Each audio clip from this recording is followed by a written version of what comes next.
Hey everyone, welcome back to Fixit TV. Coming back to you with another video for Interbellum, the private Warhammer server, which will be launching at some point. We had a roundtable discussion with some of the devs, some other people from the community, players, testers, streamers, and so on and so forth.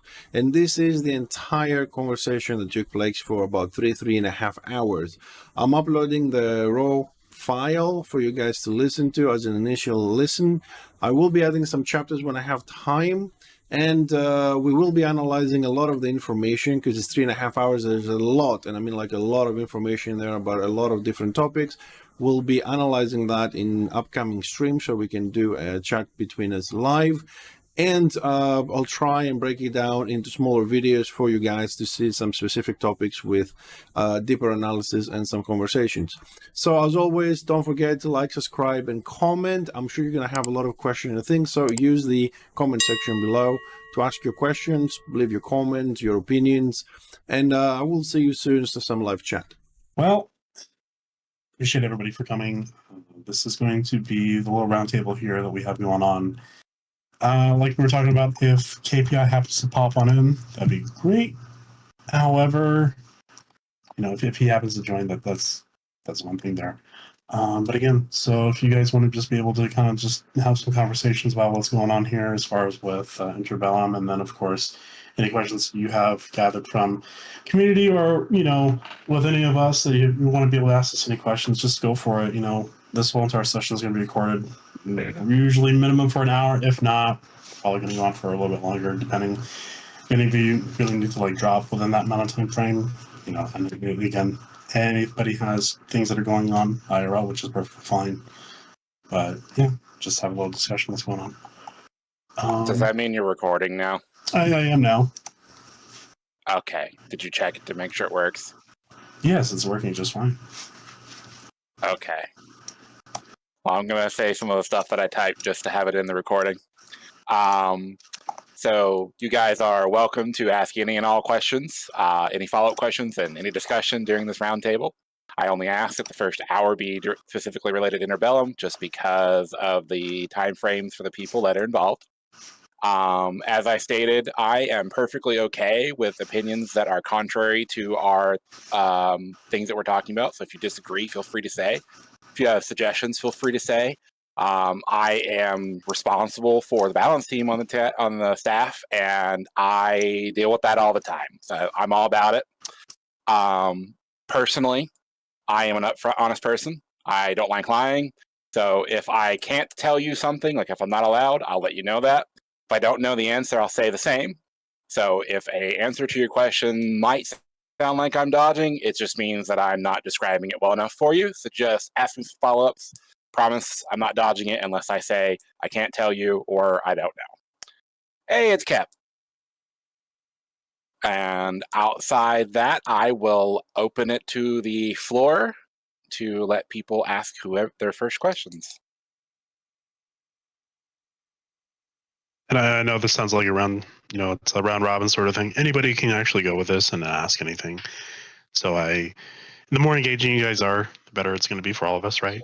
So don't be nervous or scared or anything like that. So I see you lighting up, Zarbix. Yeah, I have a first question. Thanks for doing this. So I know this is probably one you might have a hard time answering, but I'm going to ask it anyways.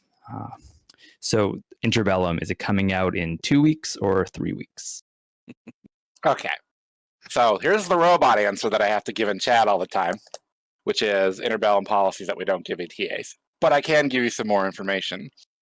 So the primary reason that we did the Q&A was to wake up our testers that we had, our phase 1 and phase 2 testers. We did end up with a lot more people in the Discord and looking than we originally thought that we would get from just having this quiet little announcement inside our Discord. We're like on the edge of finishing the server framework for the code, and we're looking to restart phase 3 testing, which will be closed testers. We're going to pull in more people than just our phase 1 and phase 2's testers for that, but it's going to be things like basically we're taking all the code that we had originally and now putting it on the framework now that Azrael is done with, or done enough with the C++ coding that he was talking about in the Q&A. So I would not expect a launch, in 2 weeks or so, and stuff like that. But you can expect some people being pulled in, an announcement related to testers and such like that very soon. You can expect as we progress through that, then that just depends on how many things we end up seeing broken, to start having more and more tests. Basically, the idea is to go from like 12 people, 18, 24, 48, so such and so forth, until we get to an open, full, everyone can try for a little bit before we actually launch the server. So when you say you're going to pull more testers in, you have people already, or can somebody apply to be a tester on the next phase or whatnot? Everyone will be allowed to apply. Once basically I have the ability for people to log in not using a batch file, basically so they can create their account and I don't have to do it myself, because that's a lot of database work for me for X number of people. There'll be essentially like a kind of like a job posting, right? Interview / thing, a channel where people can answer, I think it's 3 questions that I have, and then the team will choose testers based off of that. All of our phase 1 and phase 2 testers will automatically be approved just because they have tested for us before. But yeah, we will pull in additional people besides those based off of the answer. So anybody that's in this Discord at that time will be able to submit and be Okay. the word that means that you're looking at them, because my brain just forgot that word. An applicant. Applicable. Yeah. About the mass thing, like if you play a tank, will you have more mass? I mean, that's a new Yes. mechanic. So how? So Example. mass is a mechanic. So rather than, for example, having several tactics that change the way your CCs work, a good example from Age of Reckoning and Return of Reckoning would be the 2-handed chosen and knight tactic that makes your punt work differently, right? All components of that have basically been done towards mass. And the primary reason that mass does not exist on gear is so that we can choose which specializations and archetypes have the opportunity for more mass.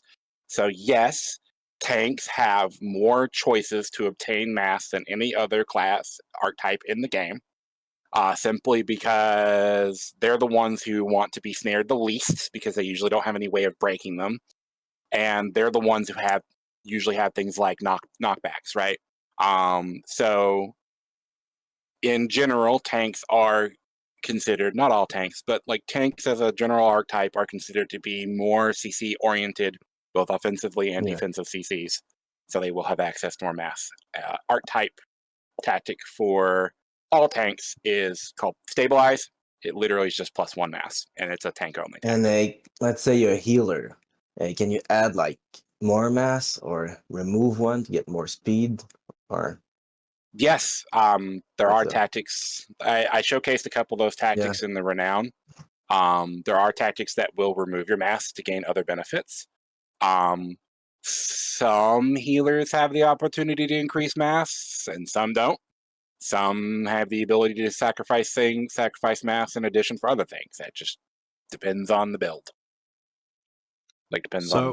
Since we're talking about tanks and defenses and ground control, a question about armor. Armor is in the statistic, not the gear we're wearing. You mentioned somewhere on the release, the public notes, that to block you don't require a shield. Correct. And also said, if I remember correctly, you can increase your block by doubling your armor. So yes. So what happens is when you block, your effective resistance against that effect. So say someone hits you with some corporeal damage, right? And it's direct corporeal damage. If someone hits you with direct corporeal damage and you block, your armor and corporeal resistance against that attack are doubled. So you have to block to double? Yes, your block is basically a % chance to double your defenses against the attack. It reduces the amount of damage you take. Okay, so you don't double your armor to increase your chances to block. Correct. All right, so like, do you start with 1,000? So to double my armor, and you go to 2,000 to have better blocking, and then 2,000 becomes 4,000 to increase it more? Yes, anytime you block, it would increase that stat against that one attack. If you block the attack, it will. Yeah, that's what I'm It'll saying. You increase say it I against have to block first, then it doubles my armor. What I'm saying is, do I physically double my armor by drinking a potion, by adding talismans to increase the chances to block, or do they work at the same time? Your chance to block is based off of you get 5% for free, and then any tactics or passives that you have will give you block. And of course, block % is a stat that you can find on gear. Right, okay. And I'm assuming more on shields for shield tanks. We actually don't have stats on weapons. Oh, that's interesting. What do you have on them then? So because specializations get different weapons, one for appearance sake, just to have a difference in how a specialization looks to another one, even if they're the same base class. Two, it's also just kind of cool. So some specializations only have one weapon, some have two, some have three. So if we left stats on the weapon, then it would be, you would be getting someone stat benefit just for saying, hey, you're using a two-hander versus this guy is only using a one-hander and no offhand. Basically, so basically what we did was took, it's not even a stat stick, it's literally an appearance item. Okay. And none of your abilities are based off of what weapon you have equipped because they're all locked into specializations. So we don't have to worry about that either. So all the stats that you would have expected from weapons have just been redistributed across the other armor equipment types. Okay. So I'm going to ask something because you already broke the seal at the start of the question before. Do you have, like, what makes your server different than Return of Reckoning? Like, why make another server? Do you have an opinion on how Return of Reckoning is going right now? Does there need to be 2 Warhammer servers? A lot of people think that by having 2, you're just going to split the population and, you know, destroy any kind of semblance of a Warhammer community. So maybe you can speak on that a bit. Sure. At the very beginning, when I said that we only expected like a certain number of people to see our Q&A, and we kind of didn't even like announce it really, we just announced it on our Discord. So after looking through all of the metrics from various streams, the video itself, and a couple other things, we had roughly, it was somewhere in the 5,500 people who saw the Q&A in some form or another, regardless of whether or not they were there. And I'm sure some of those are you know, the same person watching different instances. But I have always stated to our staff that the player base that is playing on Return of Reckoning or has played on Return of Reckoning before is not the only player base. And the MMO market is severely lacking at the moment in a good PvP MMORPG.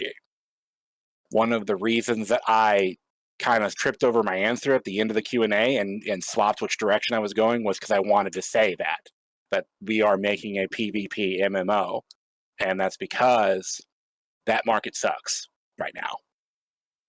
It's we don't expect to kill Return of Reckoning. That's not our goal. If it happens, it happens, but that's Just not on us. Just a nice byproduct. And then we don't expect our player bases to only come from Return of Reckoning. So much so that like making the game to a point where you could play the game without ever having played Warhammer Online. So an actual tutorial system input into the game as if it was like some 8-year-old picked up the game the first time is important to us as well. I got another question. About the anti-Zerg mechanic, what's gonna be? Can you go more in depth? Yes. Part of that answer will be easier to go through when I show you the Rune Priest stuff. Yeah. But there's several layers to that about preventing the kind of screenshot that Luth has got posted there in Roundtable with hundreds of people grouped up. The first one is the RVR system, which I can't go into a lot of detail, unfortunately, at the moment. But it is designed in a way to where there is multiple areas that you have to take at all times. So much so that a large blob of people, if they tried to stay together for safety, wouldn't be able to actively take the zone against a smaller group of people who are organized enough to split up. The second layer is in the ability system itself. I briefly touched on Zerg busting skills. Every single specialization in the game has one. These are not morales, these are actual just abilities that are designed. Yes, it's just one. Everyone has access to one. And it is designed, each one of them is designed to scale with the number of people that it hits. So if it only hits 6 people, it's not useful. It's a very useless ability when it only has 6 people. But if it starts hitting 48, 50, 60, 90 people in one area, those people are being halved health by one person. Which means a small group can kill 60, 70 people if they're all within like a 30-foot circle of each other. And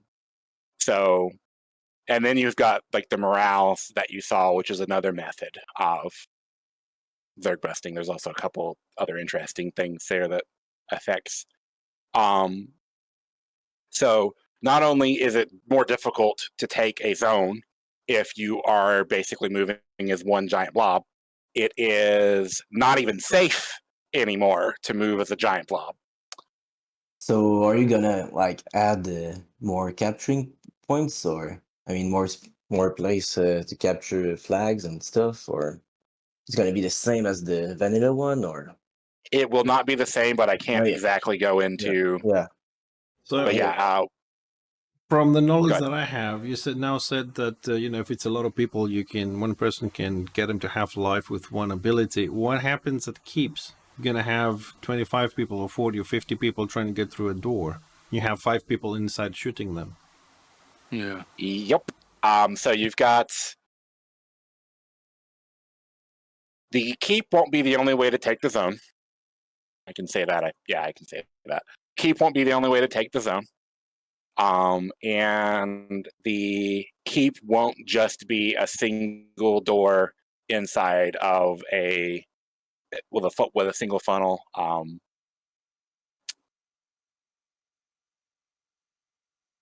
The art department has stated that they can increase the size of the doors. I don't know if that's true, but they've stated it. And also the keeps won't have like lords, so it's even just taking the keep won't be a specific spot in the keep. It'll be multiple areas in the keep that you have to take in order to keep things inside the keep. Okay, yeah. If you guys don't mind, if there's no keep lord and there's no real reason, we don't have to actually take the keep, and there's other avenues to go, then what's the purpose of the keep itself? The purpose of the keep is skirting that line.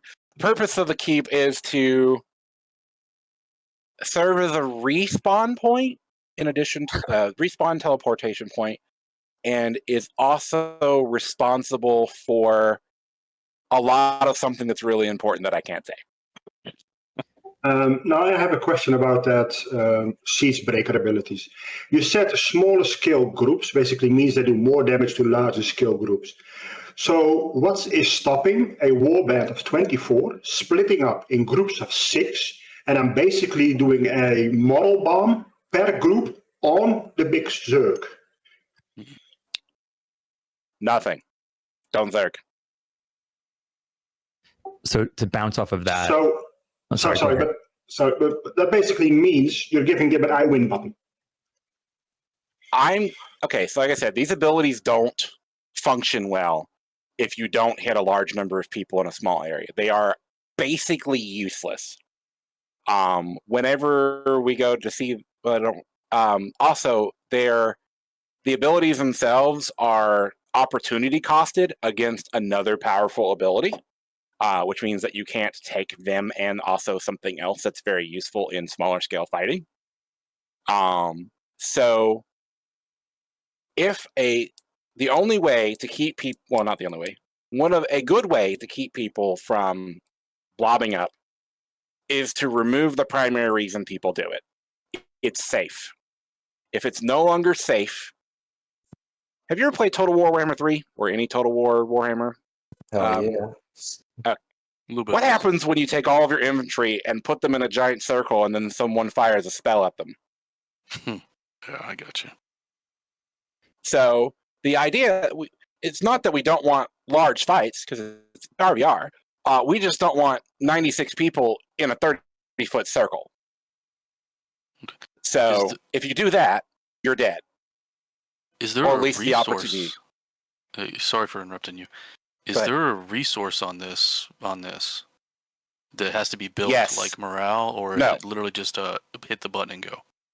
It is 150 action point ability on a 30-second cooldown. If you fire it and you don't kill anyone with it, you wasted a lot of resources. Okay. Yeah, I can kind of see that. I mean, I don't think that's a problem having a warband split into 4 groups of 6. I think that's just might as well just be 6-man groups. So to bounce off of that, do you see RVR being more like solo friendly, group friendly? Yes. Warband, is it trying to, like, what do you envision like a lake to look like from a player point? So the balancing point for RVR combat is a warband versus a warband. At that point, their besting abilities aren't that powerful. They're still okay, but they're not worth the AP. And then you've got, so basically in a, say, 100-foot circle, the warband versus warband would be the balancing point for standard AoE oriented skills. Because of the removal of Zergs that allow, or potentially, that allows smaller groups to interact with these people without having to go and find somebody who happens to be by himself. Since we have opened up more of the zone for RVR, really skirting that line, then travel points are more important. So solo players have methods of interacting there. But like I said, the balancing point for RVR is at the warband level.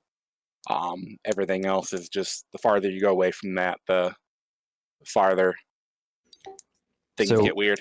That makes sense. I mean, but so from a balance perspective, then do you balance a class with the mindset of how it'll perform in a warband or how it performs individually? Yes. To which part? No, yes. The answer is both. So there are 30, you're going to hear this soon anyways. There are 31 talent points and 69 talents. One of the reasons that you can respec at any point in time inside your specialization is that, of course, some of those are going to be oriented better towards large scale, right? And so pretty much every specialization, not all, but pretty much every specialization has some form of interacting on large scale. And when I say large scale, I do mean warband fighting. And some method of interacting on this, well, usually more method of interacting on small scale, 6-man oriented. Also, in comparison to what all of you know, which is Age of Reckoning and Return of Reckoning, using area of effect abilities on a single person doesn't work. Also, Area of effect abilities require a minimum of 4 people to be even worth the time to cast, and a minimum of 7 people hitting to even be worth the AP and the time to cast. So if you use area of effect abilities on like low numbers of people, it ain't doing anything. you've brought AP up a couple of times.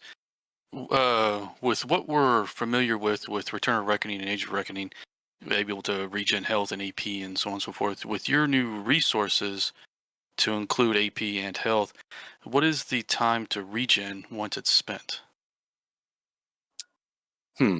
So if you have a basic attack, not every class does. If you have a basic attack, it is 20 AP per second of cast time, an instant cast ability being considered a 1.1 second cast time.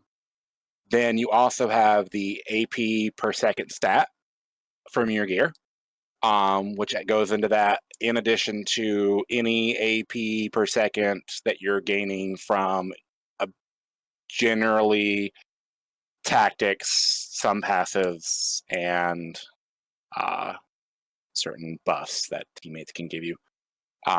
So the answer to that is 20 per second minimum, and then however much you actually want to focus on that. So sorry, go ahead, Victor. No, go. So what I was going to say, I was just going to spitball off of that, is that if it's 20 per second and with the solo versus 28, 48, 98 player I win button, that you said earlier that it would cost like 160. 150 AP. 150 APs, thank you. Then that would only be 5 seconds till you can use it again. 5-6 seconds. That's one of the few abilities that has a cooldown.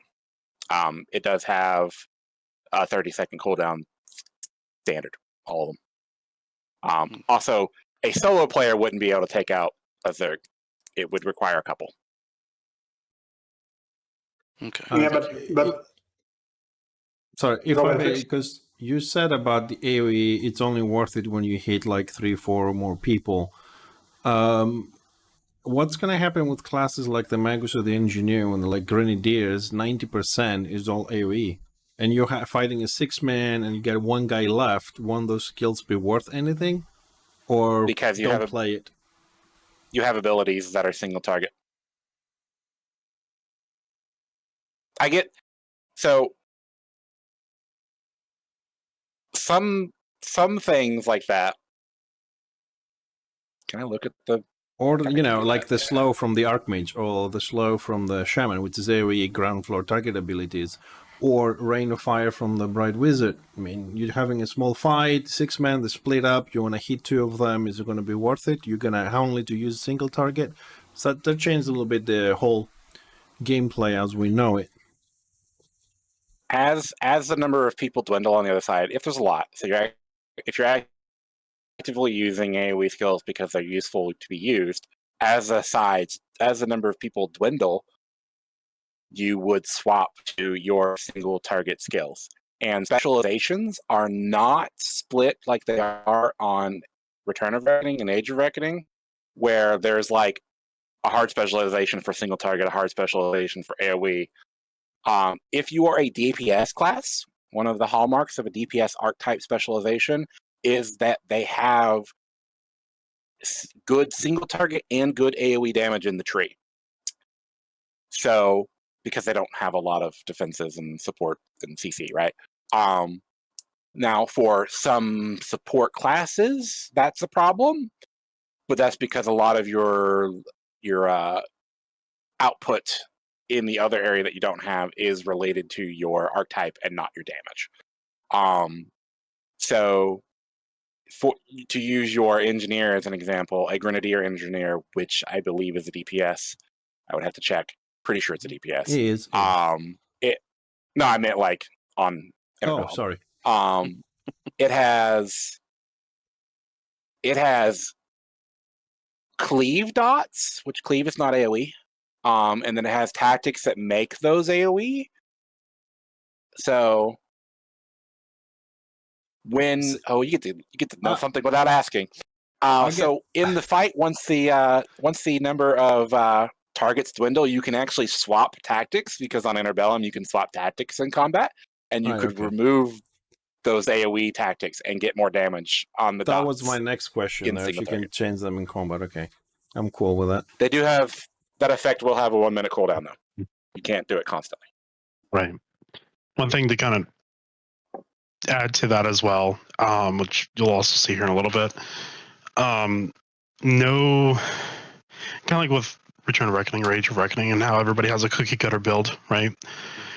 You're going to have different play styles per master that you have. You're going to have a lot more to work with. Not just say like for a Marauder where you go like 11 points to savagery and then maybe like 3 points or maybe like 9 points into brutality. It's not like that.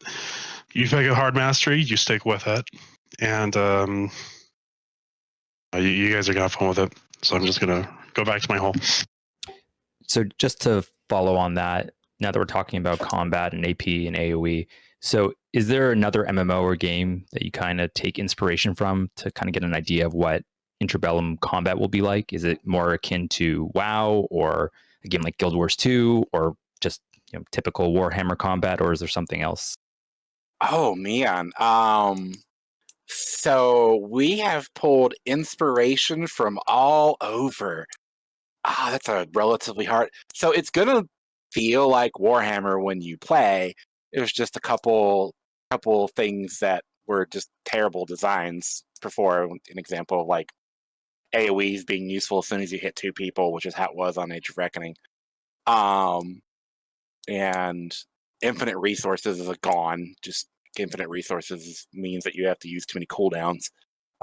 We actively, outside of the class, you're going to see, because there's a specific reason it has cooldowns. Most classes are restricted by their resources, not by cooldowns. That's not just AP; they have other resources. But I mean, we even pulled inspiration from Pokemon. So like, if it had an idea that we could use, we used it.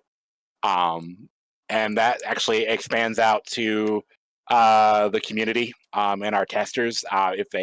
Whenever anyone says an idea, if there's any aspect of the idea that sounds like we can use, we try to see if we can. Just because, yeah, I mean, I personally play, actually, not even personally, every single person on this team that I know plays all kinds of games, and we've gotten all kinds of, hey, this particular system from this game is cool. Can we incorporate it into this class, or can we incorporate it into the game as a whole? And that's kind of why we get to play around with specialization gameplay loops.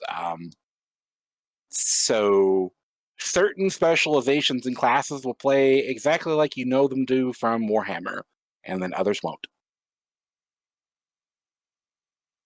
It sounds very ambitious. Like, is there a fear of like feature creep or just kind of adding too much? In terms of what I just said, no. I have had to, in Interbellum chat here, kind of tell people when they come up, when they ask for features, being like, don't expect that at launch. That's not our priority. Not saying that we won't do it, but like, we do have a focus of what we want to get done. And that's what we'll do. Just because I know what you're talking about in terms of feature creep. I have watched MMOs and other games promise things forever and ever and ever and never release. So, in terms of systems that we've borrowed from other games, if I can't make it work off of the ability system that we have, we don't use it, even if it's a cool idea.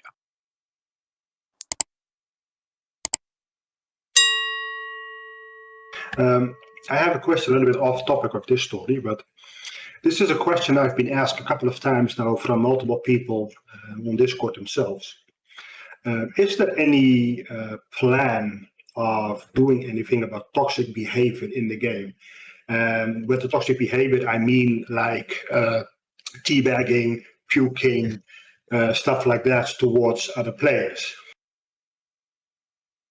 I mean, I guess it's part of the game. Hey, Void, that's your question, not mine. Yeah, no, I mean, really, at the end of the day, I mean, there are ignore functions inside the game. So if you don't want to see that, if you just do like say /ignore on that person altogether or whatnot, you won't have to see like like emotes spamming, things like that. I get that there's toxicity involved with everything, with PvP. More as a standpoint on there, every PvP game has a certain amount of toxicity that's involved with it. If you look at Arc, you look at Rust, you look at all different types out there, you can't really say, hey, can't do this. There are just individuals that make certain decisions with that. If it starts becoming too much of a problem, then we address it at that point. Now, again, being as a PvP game, I'm sure all of you are aware on how very competitive that is for everyone. So, of course, there are going to be six-mans or other people that maybe if you know somebody on the other side that's a good friend of yours. And so, like, for example, I've done this in other games with a few friends of mine that I play RR. And I will play with them and, we'll take pop shots with each other and we'll jump on each other. It's just a friendly thing that we do. Now, as far as toxicity goes, it kind of goes out if there's harassment involved, things like that. Again, can't really dictate and say, hey, this is something that you can tell people it's okay to do or not. It's more of a why are you doing it in the first place? And then there are going to be avenues to help mitigate not seeing that. That's more or less my response to it. Now, again, as we get to a live portion of the server and then we start kind of looking at things like that, then we'll address it as we go on. But just being as a realistic approach there, I'm not saying that I condone the fact of maybe corpse jumping or emoting and whatnot. Sometimes it can be fun if it's somebody against somebody that you enjoy playing with. However, the main thing is that when it comes down to it, when we get to that point later on down the road, then we'll address it. So that's really it on my feedback there. And again, that's more of a personal standpoint. I know as we get closer on down, when we start doing the whole launch there, when things start happening, then we'll address it more. But it's hard to say, considering what is happening as of right now, since we're getting a little bit closer to our like phase 3 for the testing. So again, we'll address that later on. I'll give you an example of what he's talking about. So we've had some people in the Discord that are a little more on the negative to each other's side. And you might have seen a couple days ago where I was messing with Discord functions. We created the hashtag trash talk channel and made it like opt-in so that only people could, if they wanted to see that kind of stuff, they could, because that is part of some people's idea of what good PvP experience is. And then we had a bot set up to block some of it using the Discord's normal functions in the official channels. So when we come across problems like that, because there are people who enjoy it and there are people who don't, the idea is to allow those people to separate without, having to go at each other's throats or bring moderators involved. Hey, it's Lefty. Ew. I have a question that's gonna go in a different direction.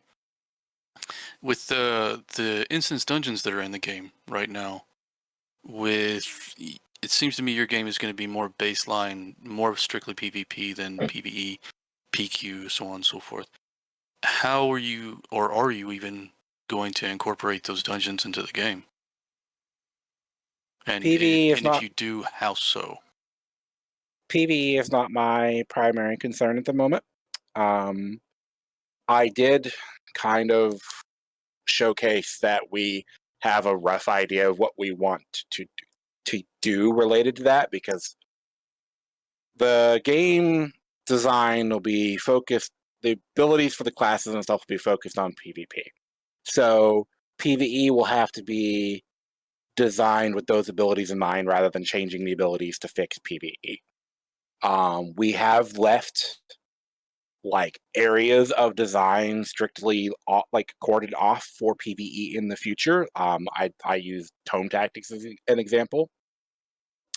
I personally don't know anything about Return of Reckoning's dungeons. I've never stepped foot in one, even when I used to play.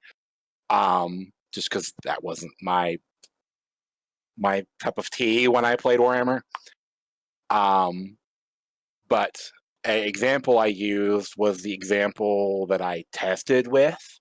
And I had a NPC that was named after me that summoned rams because I'm goofy. And these rams had a knockback that would knock you like 700 feet. And if you didn't have the tome tactic, and if you had the tome tactic equipped, it wouldn't do anything to you. So if you tried to kill the boss without the tome tactic, your tank got punted to Altdorf. And that was also just a silly joke. But I was actually primarily testing the use of tome tactics as a PvE modifying system. And that's also where we'd put things like Menace. PvE is generally scripted as well. So things specific to PvE encounters can be done inside of an instance where your abilities would not function the same way as they do outside the instance. If that makes Okay. So you mean there's gonna be PvE like when you launch? Although there will you're gonna be PvP centric. Can I go in Gambit and do it with my friends if I want to? Can I do some PQs when I level up? There will be some PQs and some quests when we launch. One of the necessary components of making an MMO is that you have to be able to get from your starting level to your end level entirely solo through PvE, right? That is kind of a requirement.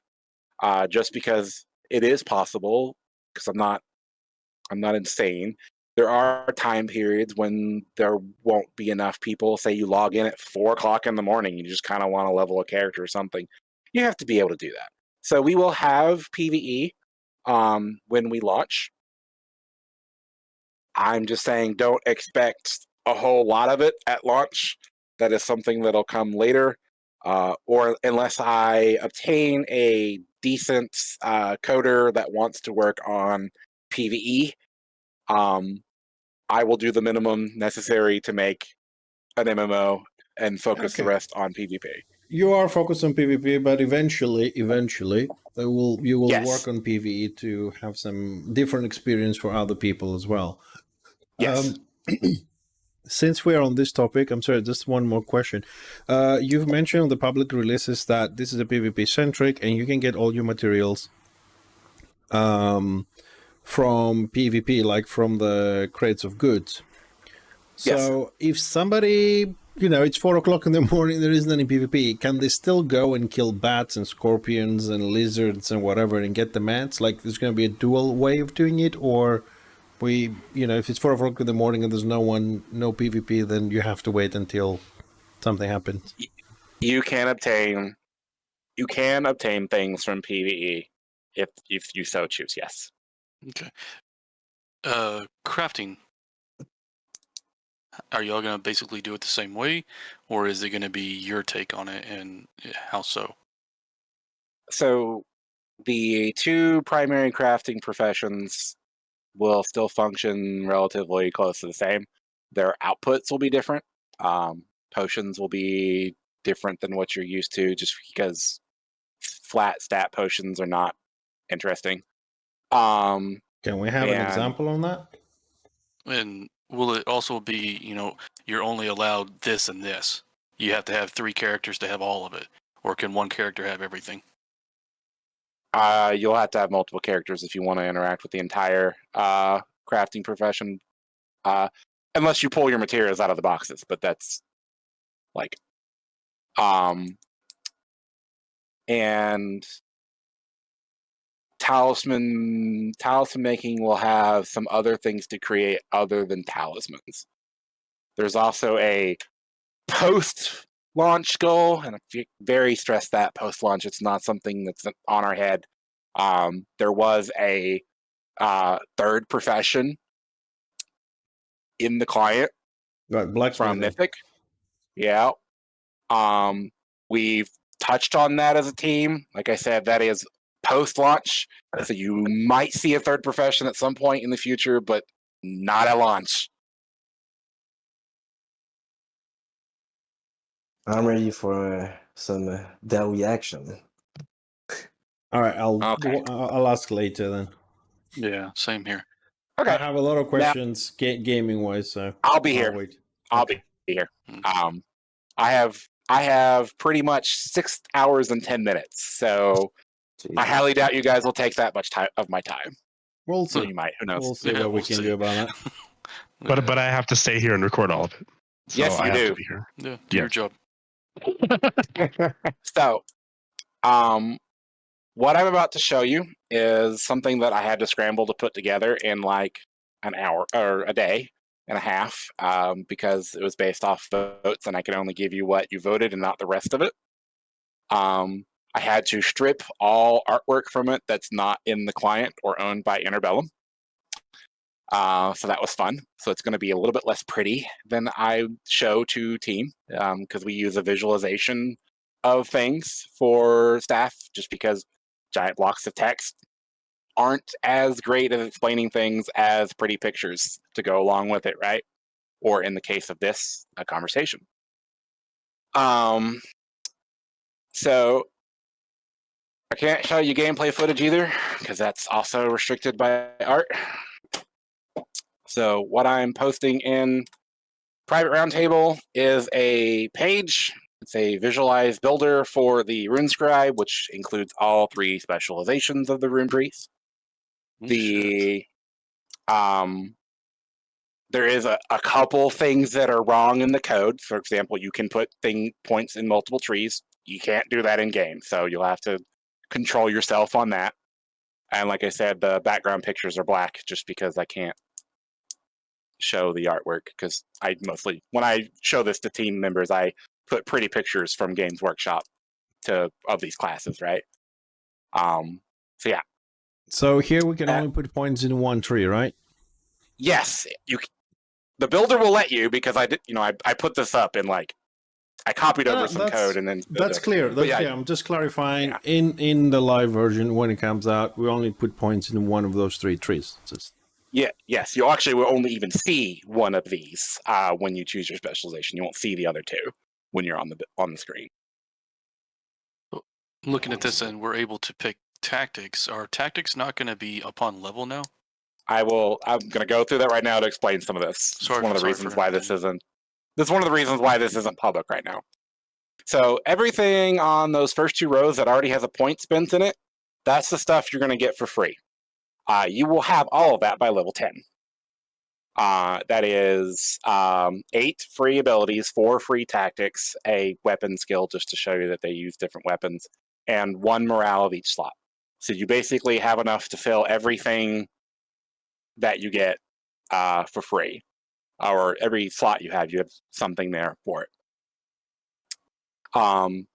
Those 4 tactics that you get for free are generally less useful than the tactics that you buy in the tree.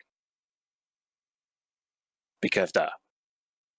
And they're also generally designed to make they're more noob friendly or lower gear friendly. They're designed to be replaced at some point. I don't know how many of you actually watched that 7-minute video that I posted in Private Roundtable yesterday. But they're designed to be replaced. They're still good. They're just designed to be replaced in a lot of builds. Just because you get them for free. The you guys picked the class that is probably the least like Age of Reckoning and Return of Reckoning you could have picked. Rune priests on Age of Reckoning have literally no identity. Originally, we had in our phase 2 testing, which Luigi knows, we took their 3 mechanics they did kind of have about the Oath runes that had the activated abilities, the Master Rune system that they had, and the stat swap system that they had, and we made those. We made that into their tree, but I overcomplicated it in our tests. So when we went to make this, we threw all that out the window. So it looks nothing like Age of Reckoning, unfortunately, because a lot of our other classes have at least one spec that looks, close to something you recognize. This is one of the few classes that there's nothing conservative we could have saved, sadly. But I get to showcase some interesting things. So this class uses all 3. Their base mechanic is that they have 3 categories of abilities. They have Grungni rune abilities, Valea rune abilities, and Grimnir rune abilities.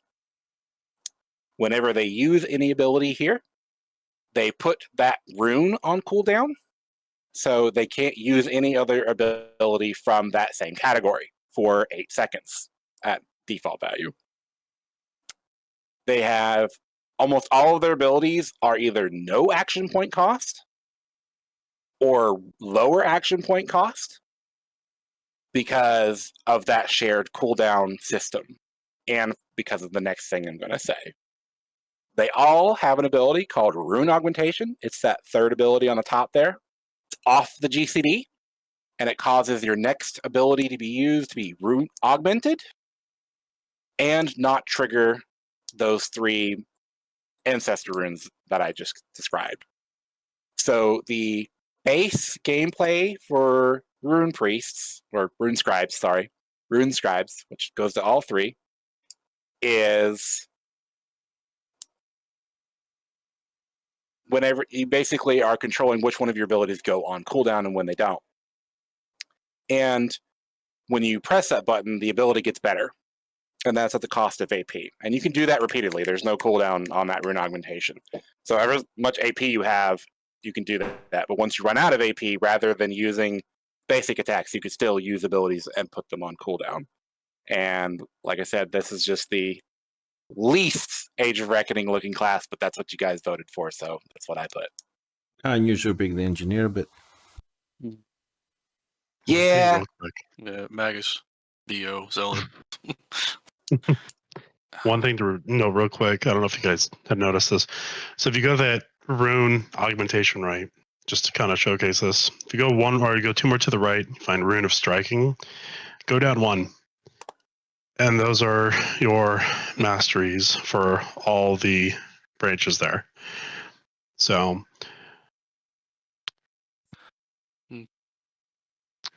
pretty much when you are hard spec'd, you will have that specific playstyle.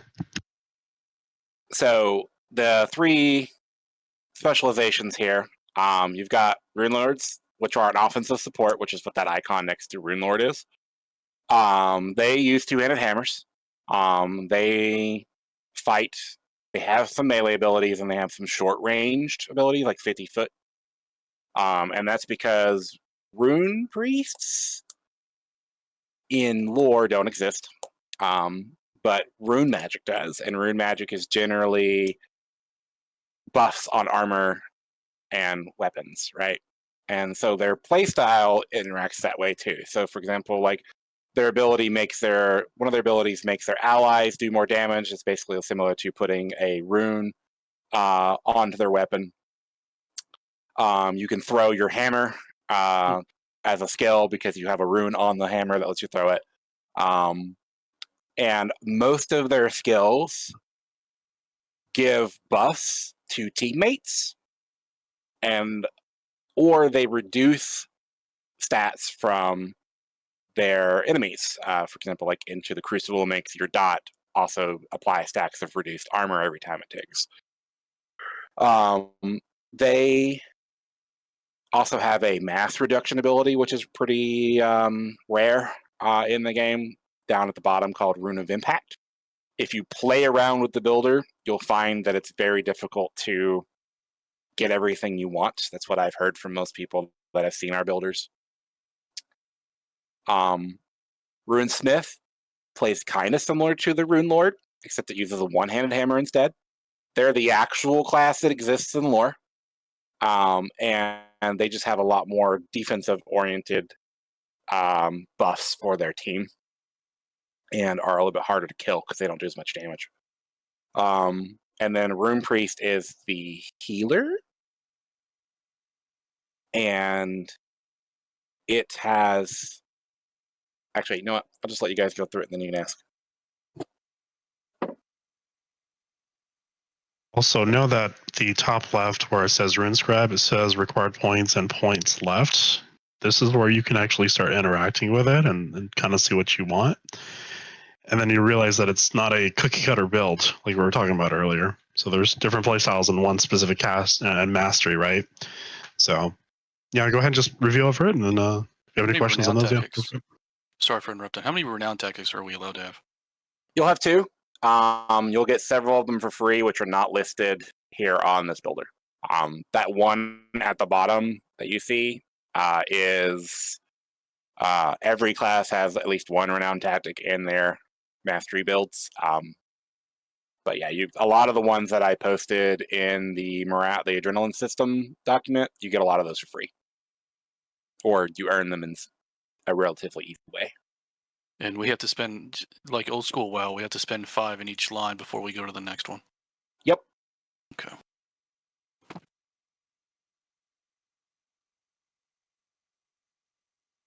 I played around with this a lot. There was a point in time that I had 3 per build, and then there was a point in time that I had like 15 depth tree, and yep, we just kind of found that 5 was a good number in order to get those opportunity costs at each level without making it ridiculously deep. No, I think it's smart because it's something that people already know. So that too. Given the 5-pointed star archetype, what are the 3 for the Rune Scribe? Okay, so I have a little icon for each because they're actually, you did pick one that has 3, which is great. Because a lot of classes only have 2. So the Rune Lord is an offensive support, the Rune Priest is a healer, and the Rune Smith is a defensive support.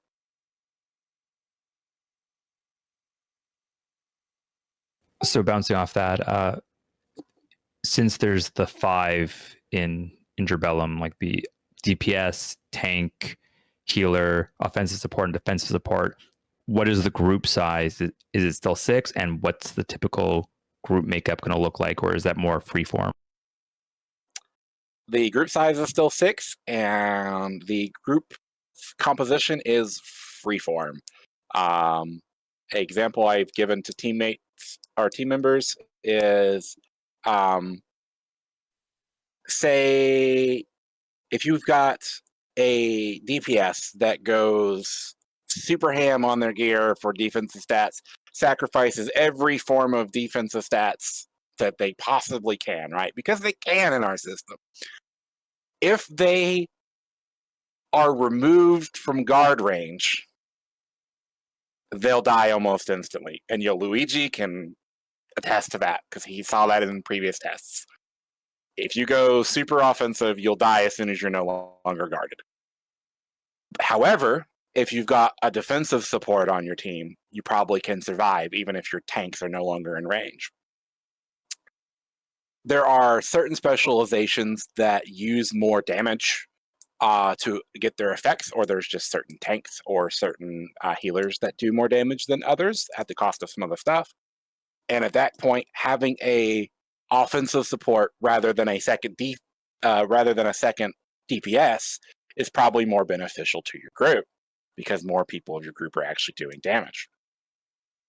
So the whole system is designed to where getting a constant group composition of like you need 2 tanks, one offensive support, 2 DPS, and a healer or whatever, it shouldn't happen.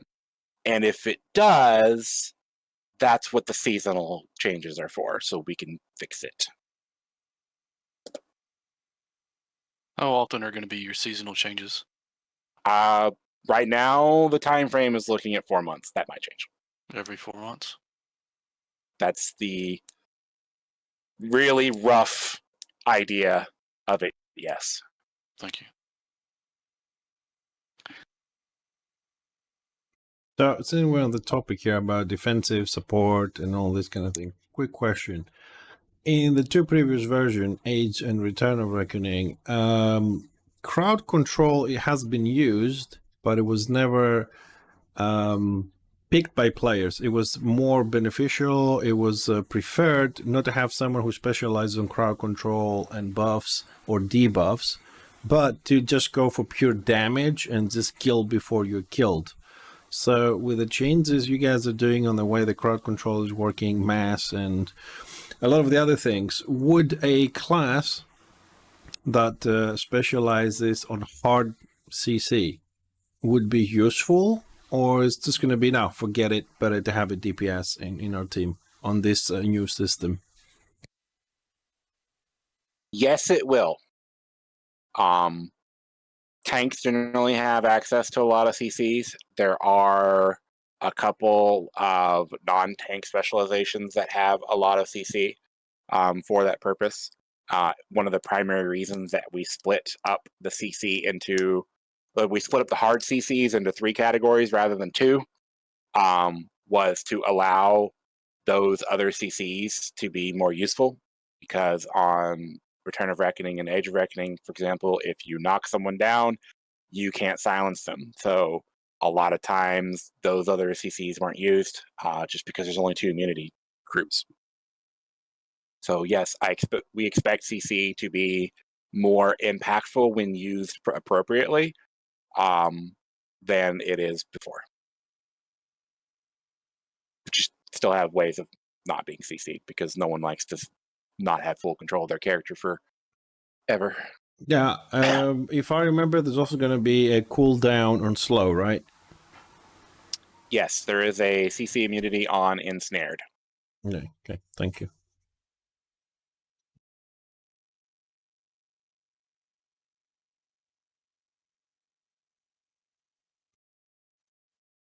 So, since everybody's been quiet, I suppose they're looking at the skills, but just a general question. You mentioned at some point on the public releases, it's going to be 72 different ways to play the game.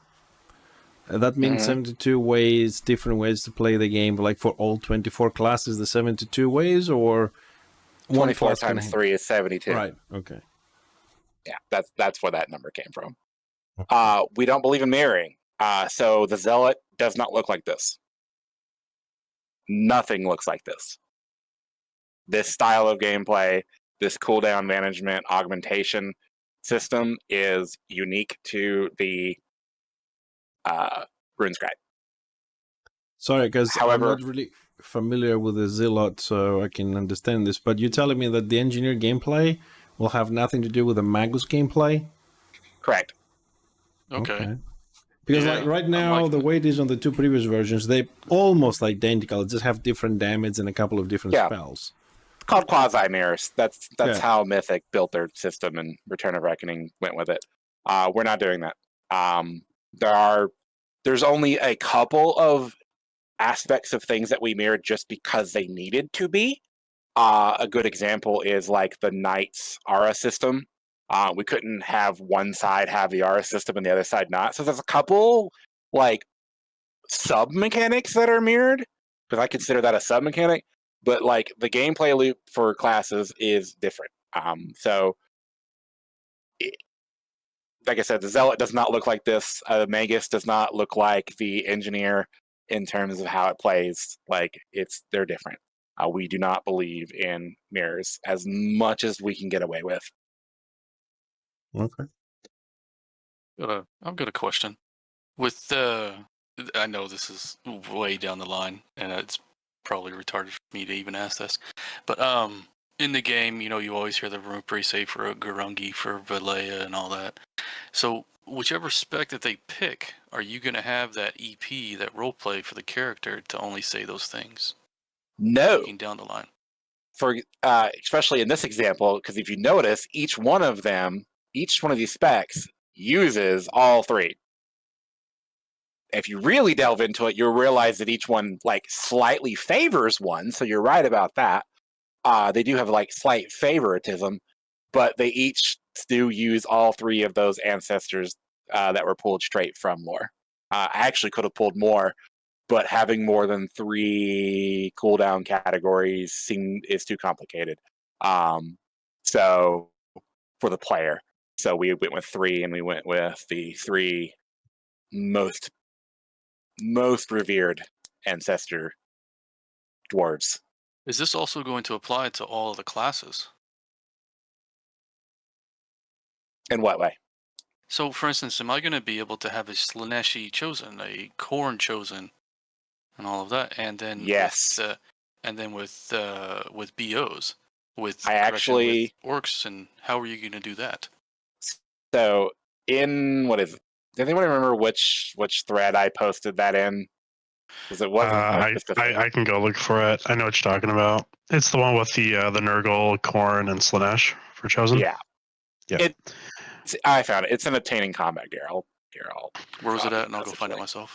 Oh, I'm going to post it. Here you go. All right, thank you.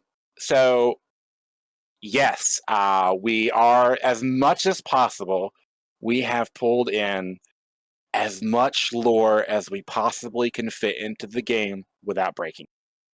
So yes, I posted that as response just because so many people have asked me about, can they play Khorne Chosen? It is probably one of the highest questions I have received. Yes. And I was like, I got tired of saying it, so I just clipped out a little piece of the builder and posted it, right? Yes. The Chaos units will not just be the Raven host. All 4 Chaos units will have a spec that is specialized towards one Chaos God, with each Chaos God being represented 3 times. Okay, with Chaos being like that, how are elves and all aura characters and orcs going to be handled? So those particular races have larger unit rosters. So, for example, let me open up my builder so I get these names right.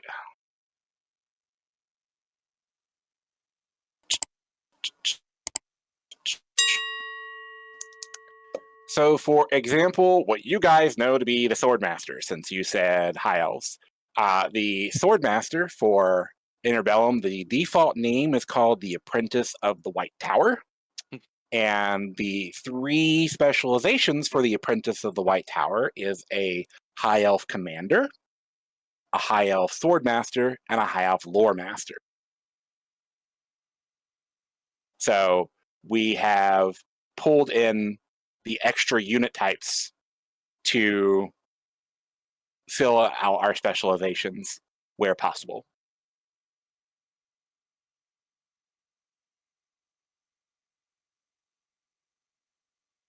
Thank you. I have a question about something a little bit different. Something that a lot of people have kind of wanted me to ask. Warhammer, a big component of it is mods and add-ons. Will add-ons and mods that work on Return of Reckoning work on Interbellum, or will they have to be rewritten or created from scratch? Any add-on that functions solely by interacting with the client will be fine. I know that Return of Reckoning has some specific add-ons that are just gets data from their server. Those won't work. I don't remember which ones those are called. I think most of them are related to their campaign. But things like enemy buff head, enemy buff head, user interface stuff, that all should work. you will need to adjust your ability IDs because obviously these skills are going to be different, right? So Fireball might not be the same ID as Fireball on our server. So not that you would really care about tracking Fireball. But we plan on, at least on the add-ons that we know to be most used, we plan on distributing those with the add-ons already adjusted for that, like ID swap, with the base client that we send out. In addition, certain things related to IDs are simpler. For example, every single ability that applies disarm in the game applies a buff called disarm. It's not like a different icon with a different ability ID. They all say the ability ID for disarmed is 1005. Even if I have got an ability ID from 9063 that applies it, it still applies ability buff 1005. So it'll be easier to set that stuff up if you're caring about that, because a lot of these things are put on the same thing, just like our buff, debuff stat stages. Same thing. Everything will be reduced strength, enhanced strength. So it becomes a little bit easier to set up and also saves us a lot on performance.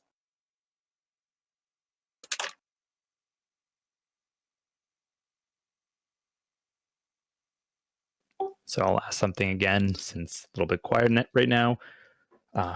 Will you have scenarios, battlegrounds ready for the launch of your server? And like, are we Yes. going to expect the same basic maps and rule sets? Northern Watch and Yes, no.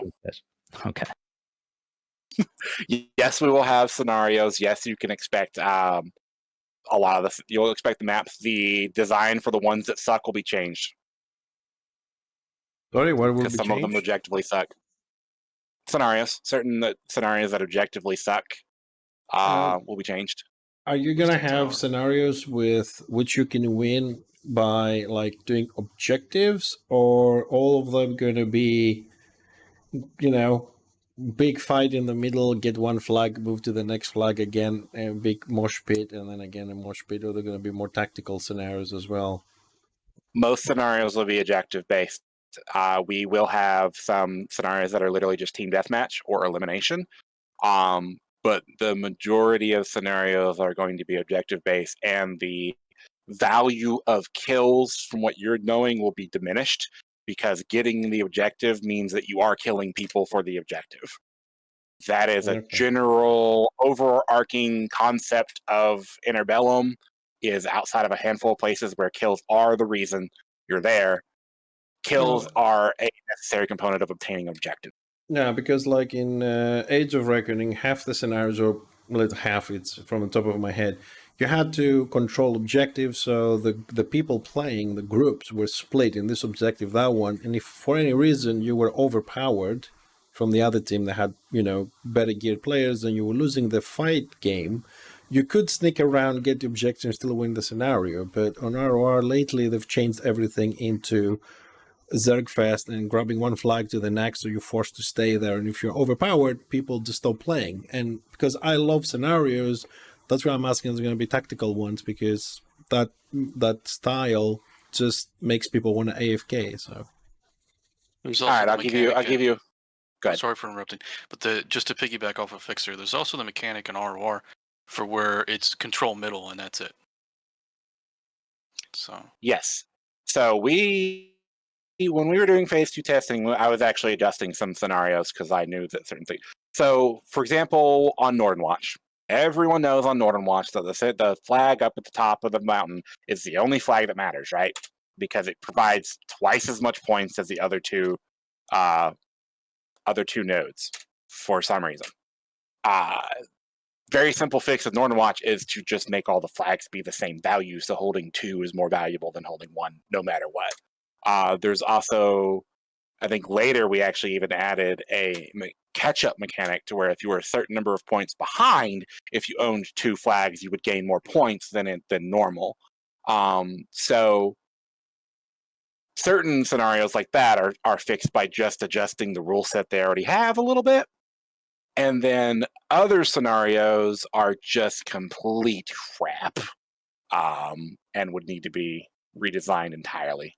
But my bottom line is we will have tactical scenarios. We're going to have like deathmatch kill scenarios for those that like those. You know, that's the, let's say, the two Yes, categories. That's we will have tactical scenarios. That's what I want to and we know, will- basically. Yeah. Put it this way. My favorite battleground in World of Warcraft is Arathi Basin. Amen. It's the best one. So for scenarios, are there going to be, you know, I don't know if you're familiar with Return of Reckoning. At one point, it was just you queue up, 6-man solo, you go into the same pool. Eventually, they created a solo scenario that only solo players can queue into. Do you have an idea of what you plan on doing in regards to, you know, the solo v pre-made in Battlegrounds? You know, the first time I saw that solo ranked was on your stream while I was doing some other stuff. And the first thing I noticed was that for some reason they were allowing Order players to fight alongside Destro players, and I puked.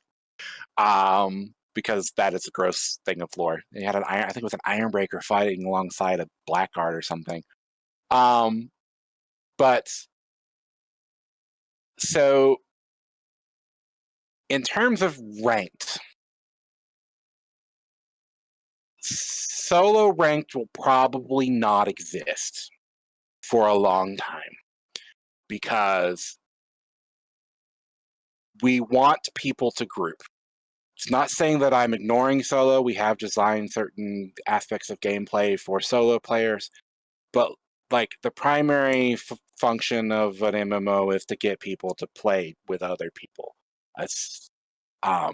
So there probably won't be a solo ranked. In addition to what some other people on the team have said, that solo ranked actually pulls apart grouped ranked PvP oftentimes, and not just in Return of Reckoning either. Happens in like WoW private servers. It happens anywhere that there's not just hundreds of thousands of people queuing up for PvP. So as long as we aren't this huge number project, I highly doubt we'll ever do solo ranked. Just because. And then we also go ahead. Oh, sorry, I was just gonna say. So I understand that there's also a separate queue that isn't a ranked. It's just solo players queuing up, and it's, you know, just to avoid pre-made groups going in. So it's the only solo players, and it's less competitive, but it's just more of a like a pickup group type of scenario. That has a possibility of being implemented, yes.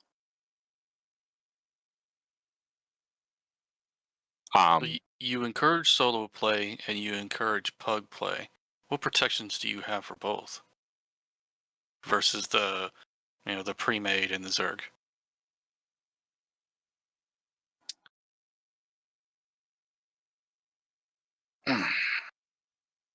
Zerg is in design. Pre-made is a little bit harder to answer right now. Okay. Well, I guess I'm not sure I have a good answer for it yet. Well, I guess if like the problem with the pre-made is you get like just people like rank over 80 fighting rank 50 guys. So now it's gonna be more balanced.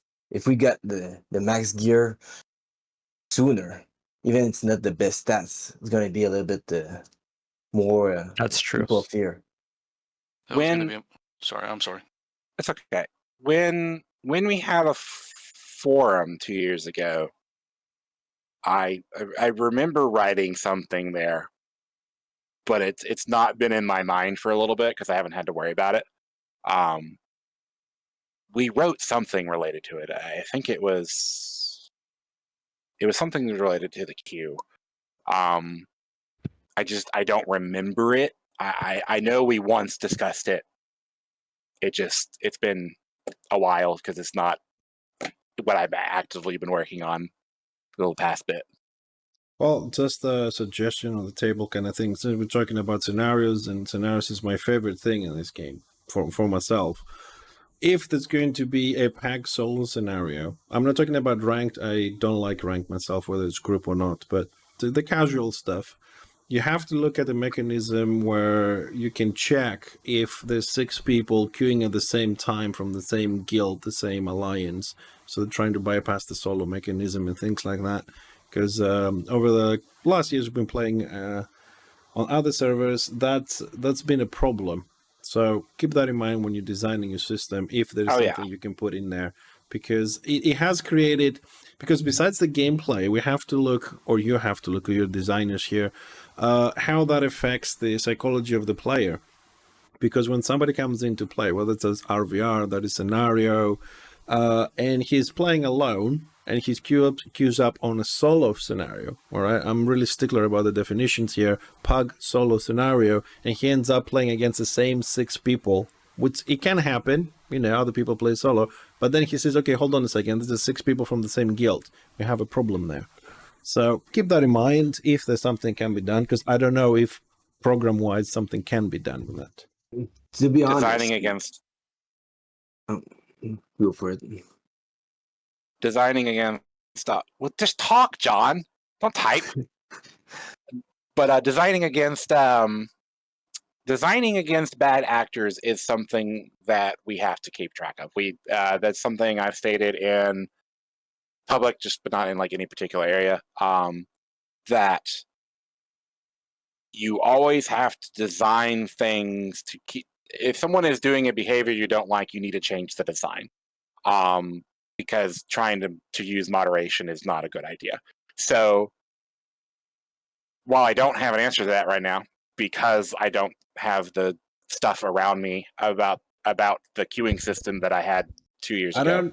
I don't expect an answer. I'm just putting it on the table for your information in future design to have that, on the back of your head when you're designing something. Because from the years I've been streaming and people coming to my stream and playing, we've seen a lot of aggravation for that. I mean, there's other topics and other areas that create aggravation to the player base regarding classes and class versus class and some other skills and mechanisms.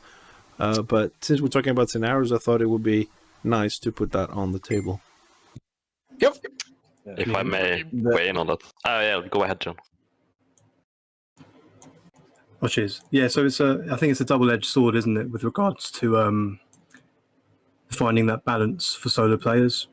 I think one of the reasons why often you'd queue for the pug scenario and you'd end up against 3-4 people from the same guild is ultimately it stems from one of two things. It's usually rewards and incentives, and sometimes the player base. I mean, if you're playing quite late night and there's not many people queuing, and most people tend to queue, for the pug scenario, especially if you're not grouped up, you're going to have fewer pops as a group. So obviously that's one thing. I mean, if it's a low population, it's going to be hard to alleviate that. But the other point is if you incentivize people not doing that, not disbanding their groups, actually going out and trying to fight other groups, then that should have a knock-on effect on that. That's the hope anyway. But yeah, definitely it's something that we're aware of. I've seen it firsthand as well. It's not enjoyable. But yeah, if you incentivize groups to not do that, to not disband as a full 6-man and all queue up for the same bloody scenario, it should have a knock-on effect. Lefty. I mean, Fix this. So then you mentioned this, just a question, because you are taking this, let's say, old game and you're redesigning it, you're giving it a fresh air, you're bringing more modern aspects, builds, and mechanisms. And since we're talking about scenarios, are you gonna, by any chance, create a, how can I put this, let's say, group finder? Like, I want to play Northern Watch, I'm a tank, click, and then it will find, I don't know, a healer and 2 DPS and say, okay, there's a group, now you can queue. Or, you have to go the old-fashioned way and find your group, invite everybody, and then as the group leader, queue. That's actually a really good point. It's something we spoke about recently, wasn't it, Rema? About kind of modifying the in-game tool, which isn't really used. I mean, the last time I used it was if you were solo and you wanted to join an open warband. That's pretty much the only time I ever used it. It's definitely something that we've spoken about, because that would be nice, because if you can find people with a similar goal, that should go a long way to getting people playing in a group anyway. I love playing with groups, more but specificity to the listing of the group, not just have I'm doing PQs or whatever. Have a box where you can type exactly what you're doing and Yeah. what you need for it, and then people can join. Yeah, because a lot of people kind of find it hard to stay, let's say, on /4/5 channel and say, hey, looking for the DPS, looking for the tank, looking for this 4 scenarios, and again. It's kind of like, a way a little bit more automatic finding things would be nice. Yeah, but Yeah, at the same automatic probably time, isn't in the cards, but yeah, like the you whole can point modify is the UI. communicating. Sorry, yeah. Say that again, Luigi. I said the whole point is communicating with other Yeah. people. That's the whole point of an MMO. I mean, that's why the first World of Warcraft was so good. After that, they just went for automatic shit, I mean, that's the truth. I mean, the game is supposed to be hard. Like, even if you get ganked in a scenario, like, what are you gonna do? You're gonna find a few friends, and you're gonna try to do better. That's it. That's in my opinion, but Yeah, again, probably going automatic is not a good idea. But I mean, improving you're gonna the find some existing tool. friends, and let's say you get beat in a scenario. Well, you can just do RVR and wait for the next day, or you can maybe find a few friends and get a better build up. I mean, a better build, and try to beat them. The thing is, you gotta be in the how can I say it, in the equal plane. I mean, if everybody's ranked 80 and over, and the other group is ranked 50, forget it. But if we're all in the same plane, there's always a chance to win. That's good. You just gotta coordinate your stuff. I mean, you gotta find people. That's what I have the most fun, is getting beat up, and after that, talking to the guy like around me, teaming up, and beating a shaman. You know what I mean? Yeah, I hear you, and I like to hear how you see things and how you think about things, because that's going to spill out to Open RVR and other areas, and the whole incentive about people. And I'm really hoping that the incentives and the systems you're going to implement is going to actually make people want to do this, and not just say what we see a lot of times where people say, yeah, okay, they don't know how to play, okay, they're shit, they're this, they're that, and just leave it. I hope people are going to be more involved and actually communicate, because a lot of times you go into scenarios in many games, from New World to Warhammer to, I don't know, Lost Ark, whatever, and you tell people like, okay, let's group up, let's go there, and you get ignored. Let's hope that people actually gonna come into this game with a little bit better mentality. You're going to be very disappointed if you're expecting that, because that's just not how players are. Are in any game. Yeah, I was just going to say. True. I know. I was just going to say that the mentality compared to the past and now is just completely different between the players themselves. Be a man. Yeah, but like you said, Luigi, you said like if I fail in a scenario, I fail in a scenario. Okay, tomorrow, next day, we'll try again. And this is a fairly, I'm going to say it like this, old mentality. If you look at a lot of the younger, newer players, they all have this mentality where I don't have time for this. Everything has to be fast, quick leveling, quick power-ups, quick this, quick that. If the game can play itself, yes, please. But it's so weird. The concept for me is so weird. Like, you're playing a game to relax, to wind down, communicate with friends, make friends, and then what they want is everything needs to be automated. Why are you even playing a game then? It's like brother, that's what they have. That's all they know. They don't know, and they don't have and haven't had what we have. So, I mean, that's a failure on the gaming industry. True. But to get back on Interbellum, I have a question about some of the problems some of the classes have. I want to ask if you have solved some of these issues, or if you had some workarounds along these issues. So I'm just going to tell them all together. So we have problems with mobility, engineer, and magus with the turrets. I don't know if they're still going to have them or not on your system, or if we've solved a lot of the problems with the pools. Because like on the previous versions, Age and Return of Reckoning, all the pools are broken. I'm not talking about how frustrating they may be on players. I'm talking about the actual skills that are broken. Have you solved that problem, or we still expect things to go through walls, floors, ceilings, getting stuck on rails and things like that? Hitting through walls. The first question related to engineer turret mobility thingy. First, they do have turrets, sort of. They're called deployables, because they're not all turrets. Yeah.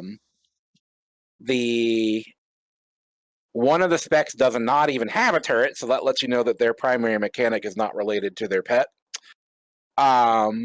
And there are methods for them that they don't necessarily have to be near their pet at all points in time in order to gain benefits.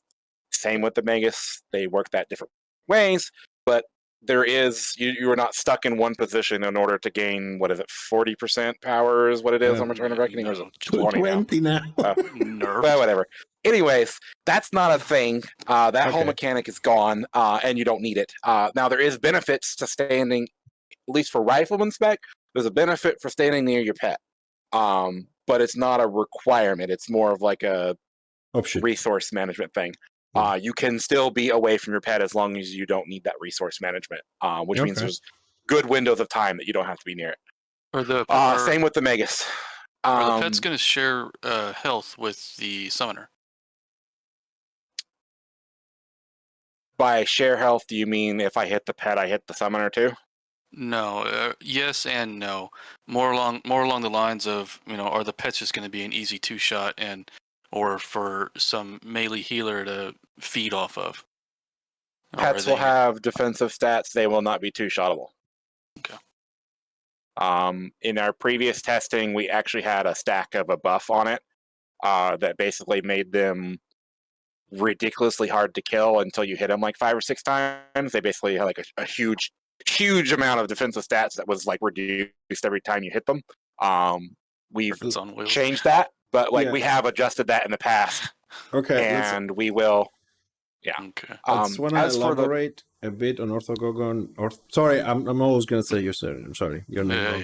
You're good, brother. Elaborate a bit on the turrets. What we mean is, in Return of Reckoning, for example, if a healing dog goes and hits a pet of the engineer or a warrior priest, the pet of a magus, he will heal the entire group because he has like 0 armor, 0 everything, and it's a huge disadvantage to deploy it because he can heal everything instantly because he's dealing like 3k damage and times 150 on healing. I think that's under most circumstances. Yeah, under most circumstances.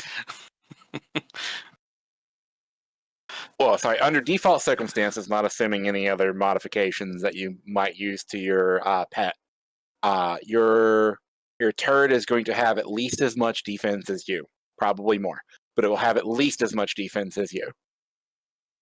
Mobile pets? Yes. It's still going to exist in some form, so it is worth saying because we do want counterplay to exist, and as a melee healer anyway, you're going to be in the fray a lot more anyway. So it's not to say that if you were to life tap off a pet or a deployable, that the heals would be completely inconsequential. It's just that, like you said, Live Fixer, it's not going to be a case of life tapping everyone back to 100% because of a pet that you can't control. That's an issue, so just checking. Yeah, absolutely. Like I said, the minimum defenses they will have is the same as you. So if you have no defenses and they go and hit your pet and you haven't done anything to modify your pet, then they'll hit the pet the same as they were hitting you. And then that's on you for fair enough. That. Yeah, okay. That's better than what we have. Like I said, there are some mechanics that you can apply at the cost of some other things, because everything is opportunity cost, to make your pets harder to kill. Also, certain types of pets, by their nature of what they do, will have higher defenses than what you would have. I got a question about the Knight and Chosen.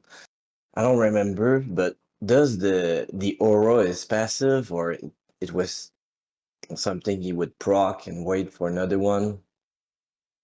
So in the system you tested, it was they have a very powerful short duration effect plus an infinite pass, like an infinite reduced effect, right?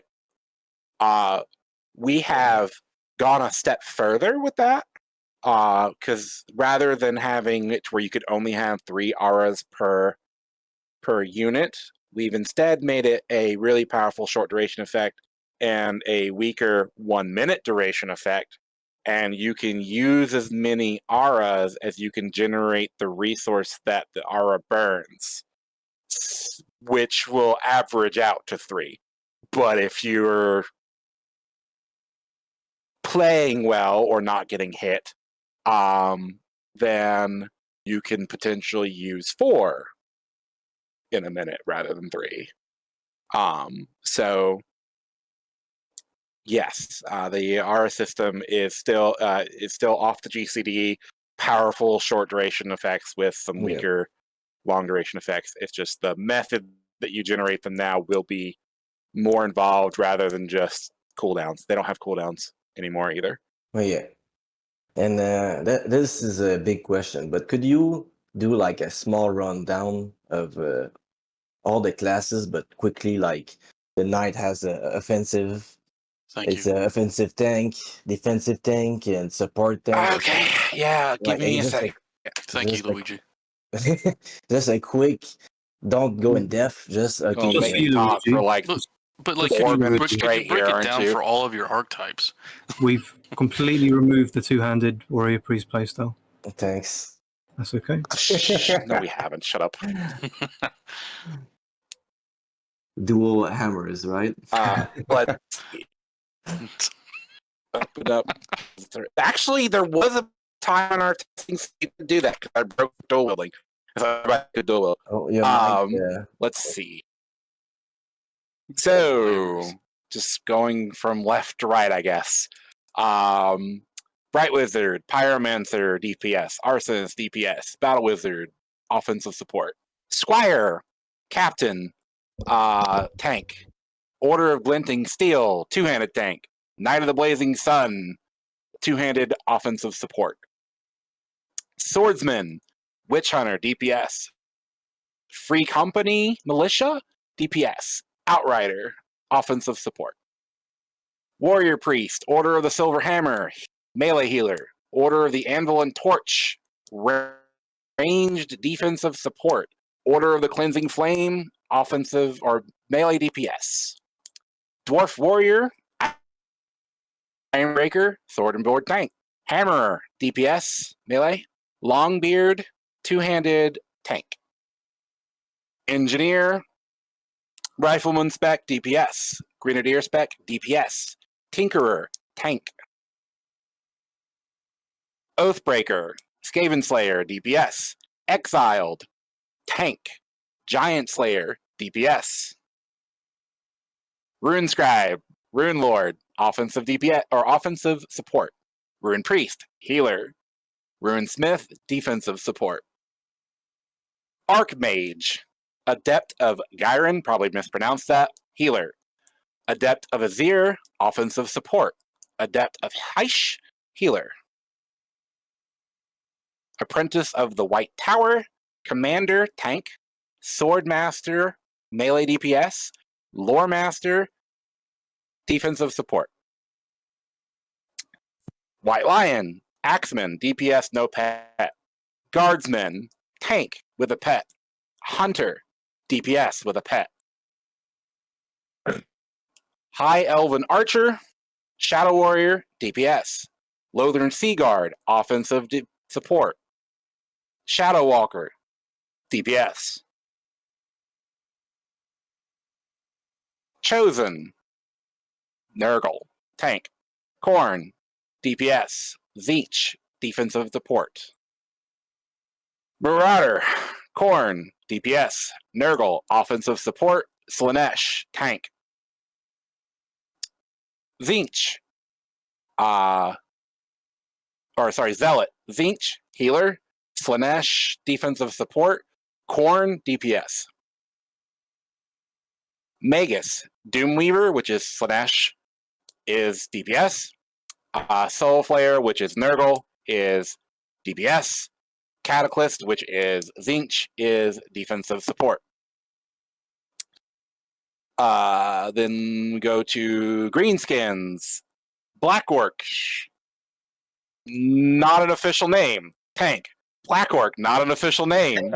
DPS. Black Thanks, Orc, guys. not an official name. What's Offensive support. Yeah. The names that guys. haven't gone through Lord Master, you know. So you've given one spec 3 rolls, Rune. They have them, they just don't have names that I can say. So then we've got what used to be the Choppa, it's now called the Boys. Their specs are Biggin, DPS, Error Boy, DPS, or sorry, offensive support, Shaman, DPS. Uh-huh. What used to be Squig Herder is now Goblin. Goblin Squig Herder is a offensive support. A Goblin Archer is a DPS, and a Goblin Squig Rider is a tank. What used to be a Goblin Shaman is now called Night Goblins. You have the Shaman, which is a offensive support, a Stalker, which is a DPS, and we haven't actually built the third specialization for that one yet. Then you have Dark Elves. So you've got I guess I can say this, not the official term, the Orphan, but that's just because they're all orphans for this particular class. The Blackguard is a Rain. Where did I put that? Why am I missing it? Blackguard is a offensive support? No. Blackguard is a defensive support. The Tower Master is a tank. The Executioner is an offensive support. The Bleak Sword, that name is probably not going to stay, which is what the Disciple of Cain is, has a Cainite Assassin, which is a DPS, a Corsair, which is a offensive support, and a Disciple of Cain, which is a healer. Then you have the Witch Elf, which I need to pull that up because it's not in this document, it's in another one.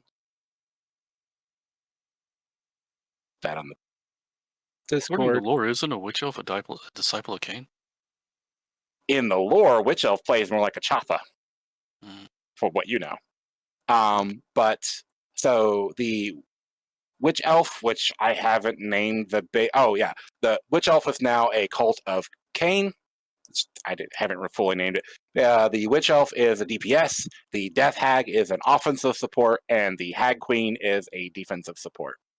And then Sorcerer for Dark Elf is the Dominator of Ulgu is a DPS. A Dominator of Gur is an offensive support, and the Dominator of Shaish, Lore of Death Magic, is a healer.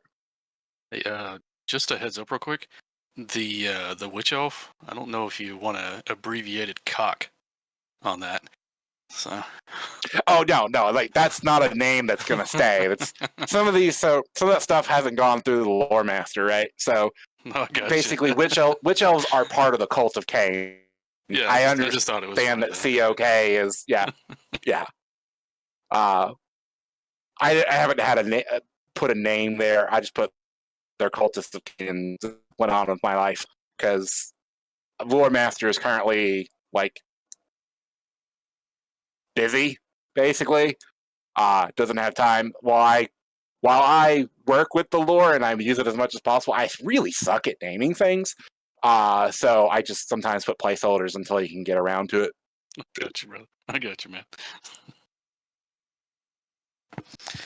But yeah, there's your 24 class rundown making me talk for 4 minutes. Yeah, great. So now we have about another 25 questions. Thanks. Yeah, each. I'm sure. So, Thanks, Rama. But I still want an answer about the pools, though. Have you done anything to fix the problems there, or? Yes, because everyone kept asking me multiple questions. Yes. No, I don't think so. It's something that's in my mind, but until I actually start trying to pull people through walls and stuff like that, I can't answer the question. Okay, I can give you some specific locations if you want that actually need to test. the I don't know. Lefty, do you want me to talk about that? But anyways, doesn't matter. You're gonna Actually, see what? it in the future. It's okay. What did you ask? The changing stuff related to meshes and crap. Or should I just leave that alone for now? I think it's better to just wait with that. To be fair. All right. So then the answer is I may not talk about it yet. Okay. Can I ask a question about What's the the classes question you about, mentioned? by the way? It's related to pools, and for me to answer that, it would go into that stuff that you were talking about, but that's fine. Right. Well, in regards to pools, I think the only thing I can mention there is that we're likely to use a completely different line of sight mechanic than Return of Reckoning. Like, it's a new EMU. Okay. So, the old issues are not necessarily present. There might be new catastrophic ones that need to be sorted over time, but yeah, like it's gonna be hard to say without seeing the new line of sight in action in the first place. I'm asking because, I play an engineer. Everybody knows this. My favorite class. So the pooling mechanism it's a nice thing to have in a lot of situations, but it's broken. It creates frustration both to the player using it and the player receiving the pool. A lot of the times, instead of getting pulled, you jump up and down, you pull through walls. There's 1,000 different problems there. Just wondering if that is something that, it was fixed. But if you can't talk about it yet, that's fine. At least I know it's on your list of things to look at. Okay, I'm cool with that. Yes, as Ramos said, like it's gonna need to be iterated on. Like, you test it. If it doesn't work, you change something and see how it works after, etc. I have a question. Hopefully it's fixed. Yeah. I have a question because you just mentioned something about the classes. Can I ask a question about the different classifications you just did for the classes, or? Yeah, go for it. You can ask whatever you want. You said white. I don't remember the name, so. That's okay. I went through them pretty quick. Yeah, White Lion tank, Marauder tank, Engineer Tinkerer tank. Are they what we would consider tanky builds, like a DPS, but it has high defenses, so it doesn't die very quickly or instantly? Or they're actually tanks, like a Chosen, where they have guard and they can protect and they can buff? A tank does not necessarily mean that you have guard. I will give you that. Any class that I said that would normally have guard, at least one of their tank specializations has guard. There are some other methods that we are employing to create other aspects of tank. A good example, since you are an engineer, I'll give you this. If you look on that builder I gave you towards Rune Priest, and you look on Rune Smith, you look at the top right, the basically A, B, C, D, H, D, H, Master Rune, where it says that people within a certain space of Master Rune have cover. Yeah. The engineer, Tinkerer, is all about increasing the effectiveness of people in increasing the defenses of a people in an area, because they use deployables, right? Yeah, so they don't have guard, but they have some other ways to get people to hit them, in addition to some effects that while you are standing near them or standing near their deployables, you are harder to kill. So there are non-standard tanks. Yeah, is what we call them That's internally. A design I had for a tank engineer in papers, and a healing one. Okay, cool. I know what you mean. I know how that works. Okay. Yeah. So instead of running typical 2-2-2, now you could do one actual tank, one engineer tank, and use him as the off tank for the cover. Okay, I got you. I see where you went with. Yes. Yeah, I've actually designed a similar build for engineer to have like 2 more trees of specs. One that's like tank in this way using turrets, and one that's a healer. So I think I know where that's going. So we'll see it when it's ready. Good. Yeah, exciting news. Exciting news. Zone control tank. It's a thing that exists in a large number of other games, some of which are even active games. So, for example, Overwatch. Overwatch has zone control oriented tanks. So do you guys have a plan in place for, faction imbalance? So if, let's say, Destruction has 500 people online, Order has 200, is there something to encourage people to fight in the lakes against greater numbers, like Warhammer, Return of Reckoning, Age of Reckoning had against all odds? Is there something like that?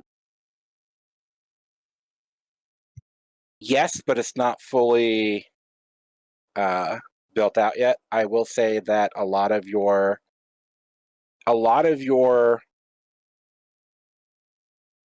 going to say income, just because I don't want to go through everything that is considered what you gain for playing.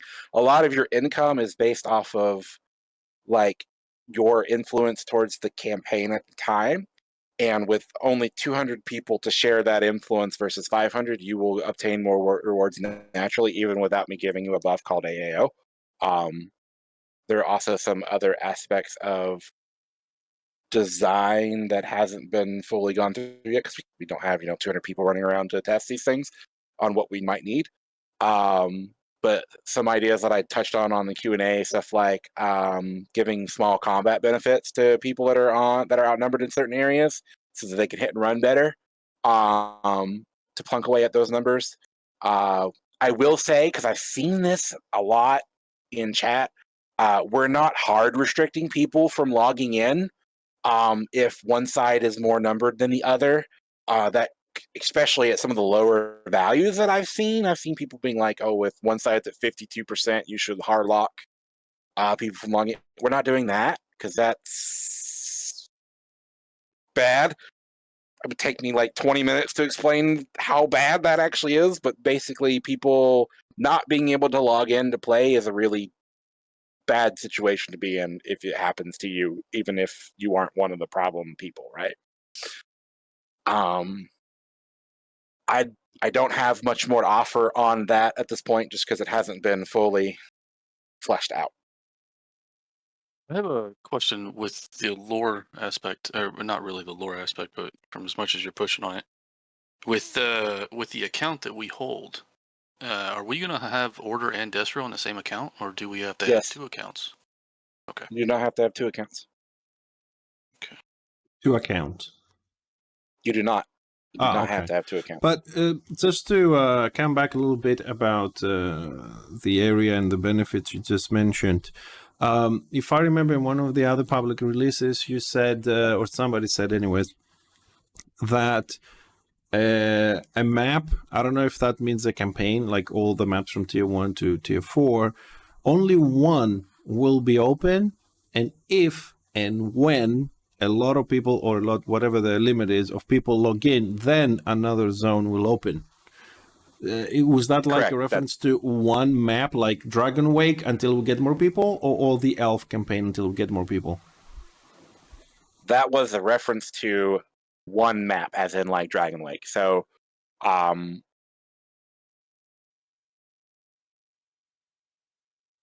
can't go much more into that because I've already brushed up against the line on that RVR thing.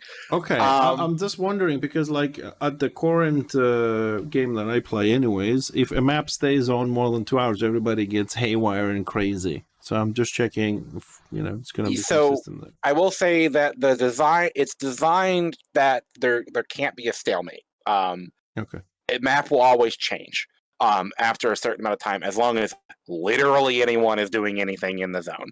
I can't explain how that works, but there is.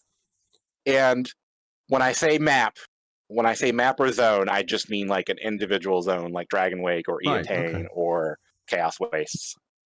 Just checking, there's because there's a lot of public releases, but the mind generates a lot of questions and details which are not clear for apparent reasons, but we still have to ask. Hey, that's what this is about. Yeah. Primary reason this is here. So this is something a little bit different, but if you're aware, Return of Reckoning has Twitch drops, and there's people who are streaming Return of Reckoning, like myself, Fixer, other people, and who do it. They stream under the Warhammer Online Age of Reckoning Twitch category, and this is something that's been asked of me as well, if there's going to be any issues streaming Interbellum with Return of Reckoning existing, and given that they have drops, there's some nuance with who can have drops and who can't, and who can stream Warhammer and who can't. Do you know anything about that? I know enough to say that there shouldn't be any particular reason that you can't stream. In terms of Twitch, you are streaming Warhammer Online Age of Reckoning. That's what the client is called. You're just connecting to the Interbellum server. They can't really. It's nothing. It's Age of Reckoning Warhammer. You're saying you're playing You are stating what you are playing, and what you are playing is correct. In terms of Twitch drops, I think I have heard some things in relation to Twitch drops.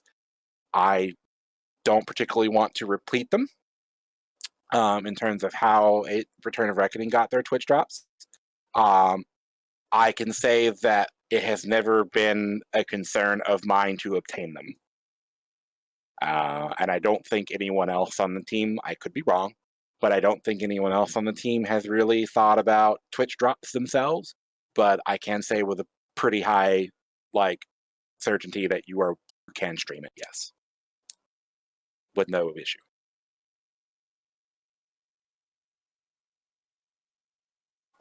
With absolute quiet. No, I have questions. No. I'm just trying to see if anybody's gonna continue on this one or not. Yeah. That is a good source of new player, getting your stuff out there to new players. Yes, which is why so the general concept on Twitch drops, at least from what I know, not a huge person that watches streams or deals with them. Wow. But offended. Yeah, you know what? Be happy that I even log into yours while I'm working sometimes, just for the music most of the time. Wow. And but so a concept which goes in a design concept for Interbellum is that you should earn everything in game. So that's also one of the reasons why I can very quickly say no to people when they ask about stuff like microtransactions and stuff. That same concept for me has also attributed towards Twitch drops. That's why I haven't paid attention to them. And in that particular case, I can only answer from myself that I have not looked into that. I don't know if anyone else on the team has. I would actually view that personally. I would view that more as the community manager, community relations department than the design department. If at any point in time, leads from the Interbellum say, "Hey, we actually can do Twitch drops, and this is how we're going to do them. Can you design some method of rewarding people in game?" That's when I get involved. One of the big reasons why I got interested in the game is that I came across that was the goggles. Goggles have always been a real big thing for a lot of people, especially the people that I play with. So with that that's a completely ROR designed item. Now, with what y'all are doing, if I'm understanding, y'all have some things that y'all have created from the ground up yourselves, i.e. art and everything like that. Are there any things cosmetic wise, but also gameplay wise that y'all have instituted yourself that y'all are bringing in? Art? More like armor sets, weapons, stuff. Oh, that's art to me. Unless you're talking about the gear. So the gear is combat gear is one thing. Well, that's changed a lot, which you can see in the public releases. In terms of art assets, that is the art team. And I mean, what they have let me release is only what's in preview outdated. I currently don't have any art assets that I am allowed to release to the public. Okay. Outside of what is in #preview-outdated. My next question is the ROR team, they instituted their own set design and their own weapons and so on and so forth that weren't part of the original game. And as of now, they are they're almost better than actual Sov in the game. So do y'all plan on doing something like that at all? Or do y'all see Sov, see Tyrant or Warforged as the true in-game gear? By that, do you mean visually or do you mean combat? Combat.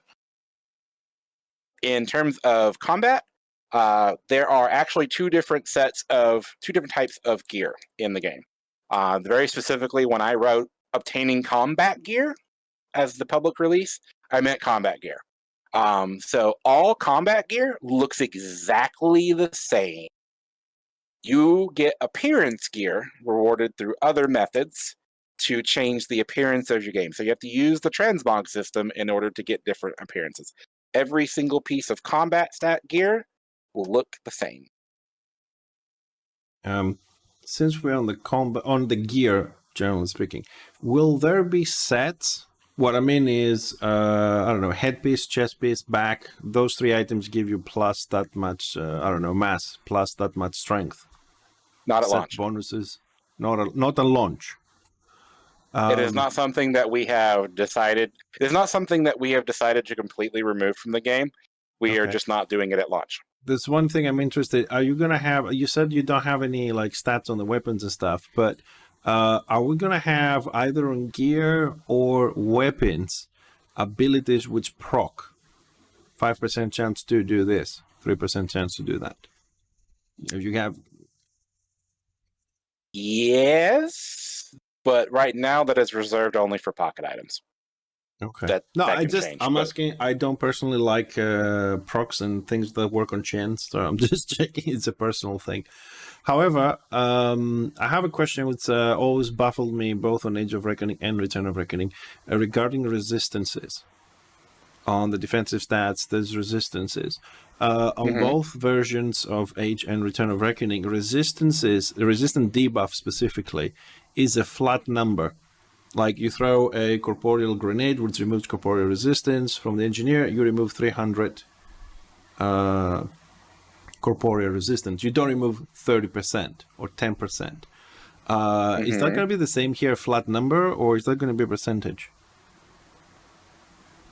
In general, that is one of the few things that I believe Mythic actually got correct.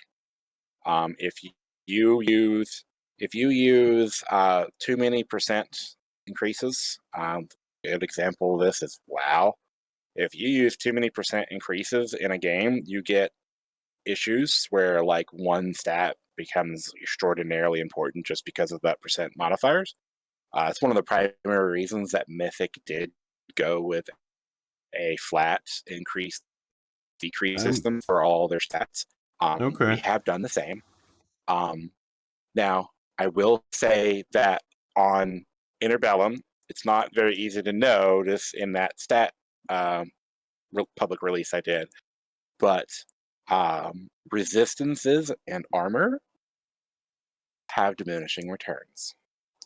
Right, okay, that's good. So, I mean, on the other games, they're hard capped at a certain number, but the reason why I'm asking is this. If, let's say, somebody invests and gets 1,000 resist in a specific element, okay, and I do a 300 debuff flat, then I take him down by 300 points because that's 700. That is a 30% reduction in his elemental resistance, whatever type it is. But if someone hasn't just a DPS and he has 400, for example, 300, and I do a flat 300, I don't do 30%, I do 100%. So there's a big difference why I said they now suffer from DR. Right, okay. Yeah. Diminishing return was applied to attach that. And also to keep block from becoming ridiculously OP.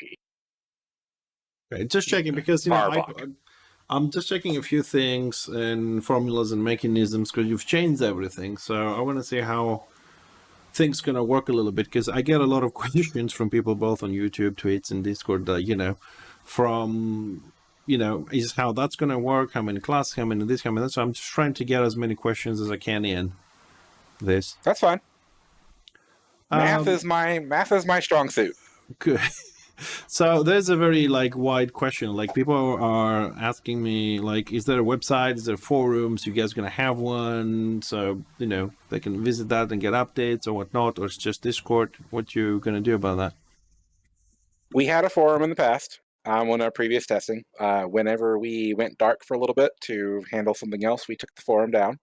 Right now, we do not have the forum active. We did archive the forum though, so we have access to everything we released back then. Right now we are only using our Discord and our YouTube. I don't think we're using anything else. Void can clarify if we are, to get information out to people. Can you give us maybe a brief roadmap of where you see the game being right now and where it needs to be for it to actually reach the players and launch like a 1.0? I think I briefly touched that when I was talking about testing at the very beginning when you asked me the ETA question. Yeah, I'm just doing it again just because I want more information. So basically, we plan on doing closed tests again soon, like outside of team members. And after the idea of that is to slowly increase the number of people that are on the server to make sure nothing is breaking. Because we don't want to release to a large number of people and then something really bad break and we have to drop the server rate. That's just a really bad situation to be in. So primary focus of tests right now is to get people to log in and to basically fuck around and find out until something gets broken, right? And then once we're fairly certain that that's not an issue, then we start pulling in more and more and more people trying to get it to break as we start releasing more of the content for people to play and test around with and give us feedback on. Because not all the I did put those values that you see on the builder I gave you are the values that are currently designed for it, but we might need to change them. So you don't. As we go ahead. I was just going to say, so you don't see yourself doing something more like Return of Reckoning did, where they still have on their website that they're in an alpha test, and they got players in there from the earliest days up until things were broken and fixing them, and then just straight on through. You see it more as launching when the project is kind of feature complete for a launch, rather than have people play it in a alpha state. Correct. I remember I was there in the early days of Return of Reckoning, and I remember the eternal alpha jokes. So in regards to Interbellum, it is a more, wouldn't call us professionals, but it's like professional-esque style. Like, hey, we want to test. We're going to slowly increase the number of testers because we want to make sure that when we actually say, okay, now we're making people start from level 1, start playing, that any new people come in, it doesn't crash and burn and put them off from ever playing ever again. So yeah, we do have a internal set of rules that we want to, like, not rules, but things we want to get done before we go, okay, everyone start playing now, you're level 1, have fun. And do you see it launching with like a more feature complete version, fortresses, cities, Land of the Dead, or are you more concerned with just getting a gameplay loop, like just tier 1, tier plus, ready, and then adding that stuff down the road? Adding that stuff down the road. Consider it expansions. Basically, once we get to the point that we expect people can reasonably have fun for long periods of time, that's like one of the reasons of the season stuff, is that say we have finished fortresses. Brain. Say when we do finish fortresses, that would come at the end of the season. So yeah, we want good RVR, decent scenarios, good PvP, gear system that works, stuff like that. Minimum amount of PvE to, like I said earlier in this roundtable, and then we're good to launch as long as everything works, and then everything else be added as we go on.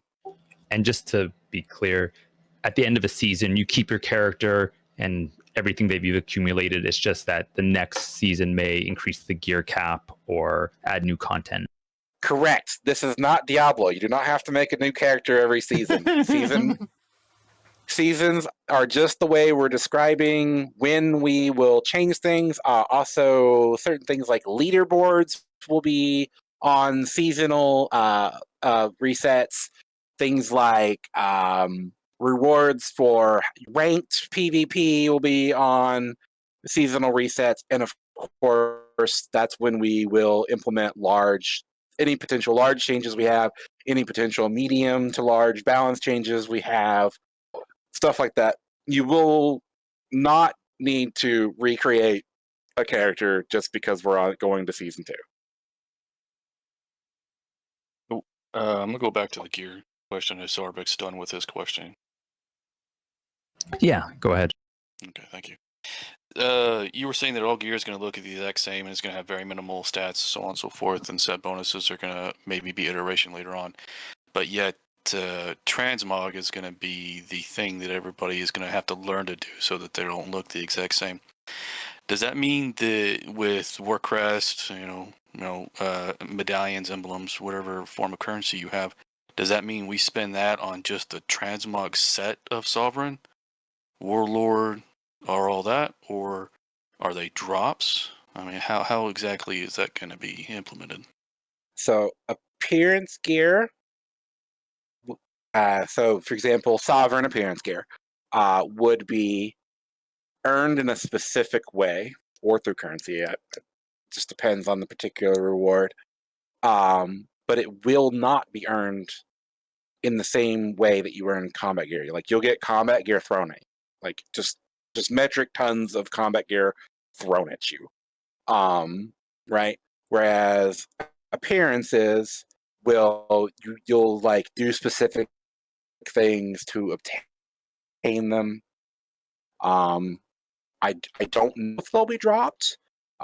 We haven't fully gone into appearance gear other than saying we are definitely separating it and using it as like a different reward structure. Because appearance gear doesn't alter combat, but a lot of people like appearance gear, right? So appearance gear can be used as a reward. Exactly. I'll give you a good example. I like appearance gear. I like making my character look pretty and putting dyes on it. Another member of my staff, Middle, has straight up said that he would play the game if he was a marshmallow poking people with a toothpick as long as the game was fun, right? Different style people. But we know from experience and from game design documents that people will actively will do things to obtain cooler looking appearances, as long as it's not, ridiculousness involved. So they fall under a different reward structure, but they will be available. Everyone won't look the same. It's just all pieces of combat gear will, so that you're using your appearance items too. That's what that was the whole point of what I'm trying to get at. Is that you're going to have all your people out there that just don't care, and so they're just going to look like everybody else. Whereas, anybody who plays this game long enough knows that the true end game is Fashion Hammer. And with that is my next question with what you said already is the art going to do any custom stuff, or are you also going to allow all forms of what we see and know about in ROR and AOR? Are y'all going to have that so that we can customize into that? For instance, it exists in Mythic... I'm sorry, go ahead. If it exists in Mythic Client, you'll be able to have it. If it is a Return of Reckoning specific art piece, which, like I said, if it already exists in the client, you can have it. Some of what Return of Reckoning has put out before already existed in the client. Any artwork that we find that is not already in Mythic's client, aka that Return of Reckoning has made themselves, we will not take it. Don't worry, Ortho. Aviator goggles are part of the original game, so you can still get them. Yeah. Yes, they are. And they're going to be tradable. What? You said it. All gear is tradable. You said that. I said all combat gear is tradable, yes. Damn. We have not made the decision on appearance gear. Damn. But yes, the Aviator goggles are in the client. That's not a Return of Reckoning. No, I'm looking at other things. I'm theorying in my head because like Gorfine, the model that's in AOR is that he has 2 one-handed weapons with a shield on his arm. So I mean, if I can transmog to look like that, stuff like that, and then also like Patrick from the Bright Wizard Patriarch, running around looking like him, stuff like that.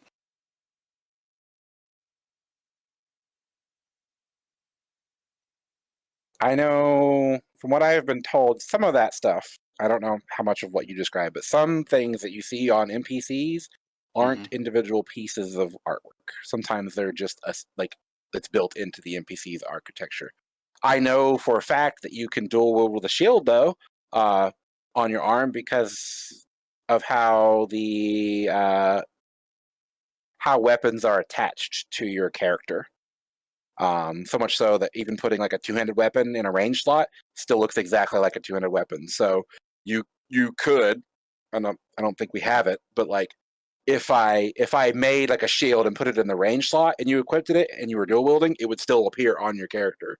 So I know that particular thing is possible, but the rest of it is How many no idea. armor slots and weapon slots are there going to be per character? They're the same. It's just when I say range slot, it's that third weapon slot that usually only engineer, engineer, Magus, not Magus, engineer, Shadow Warrior, and Squig Herder are the ones that use range slots normally. But I am using that range slot for some other things. Since we're on the whole, Fashion Hammer situation, and this came up with a question. I know we refer a lot to RR because it's the thing people be playing lately anyways. They have generated or created a series of, I don't know how to call it, seasonal events, basically PvE with some PvP events. Which also reward, I don't know, dyes and some other gear, some cosmetics, whatnot. Do you have any plans on creating PvP events? I don't care about so much about what's going to be the rewards, whatever, but are there going to be any PvP events? Seasonal PvP events or? Yes.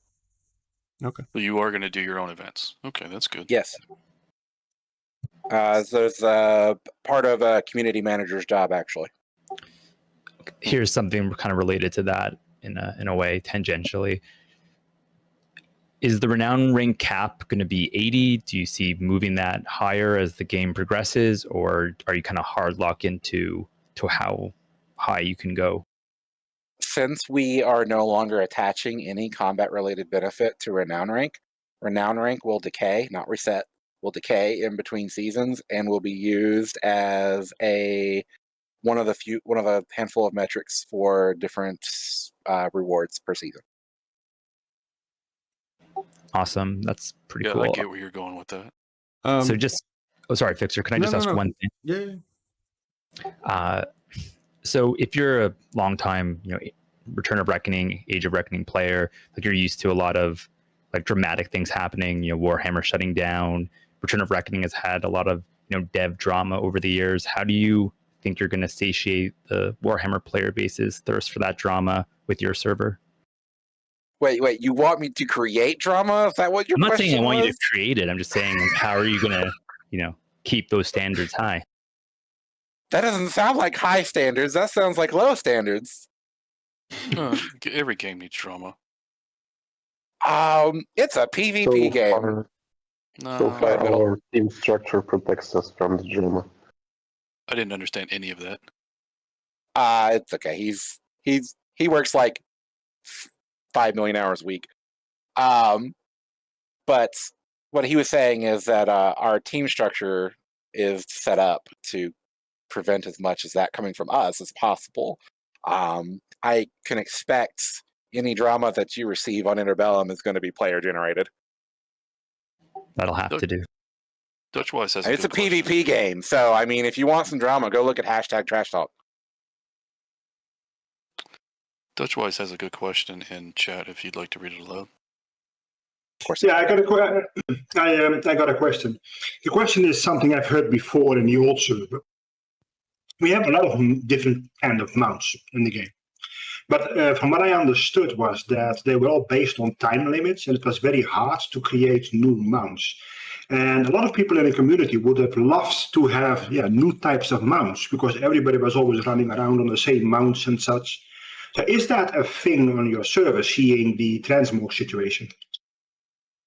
Are you asking, are we going to have temporary mounts, or are you going to ask if we're having additional mounts?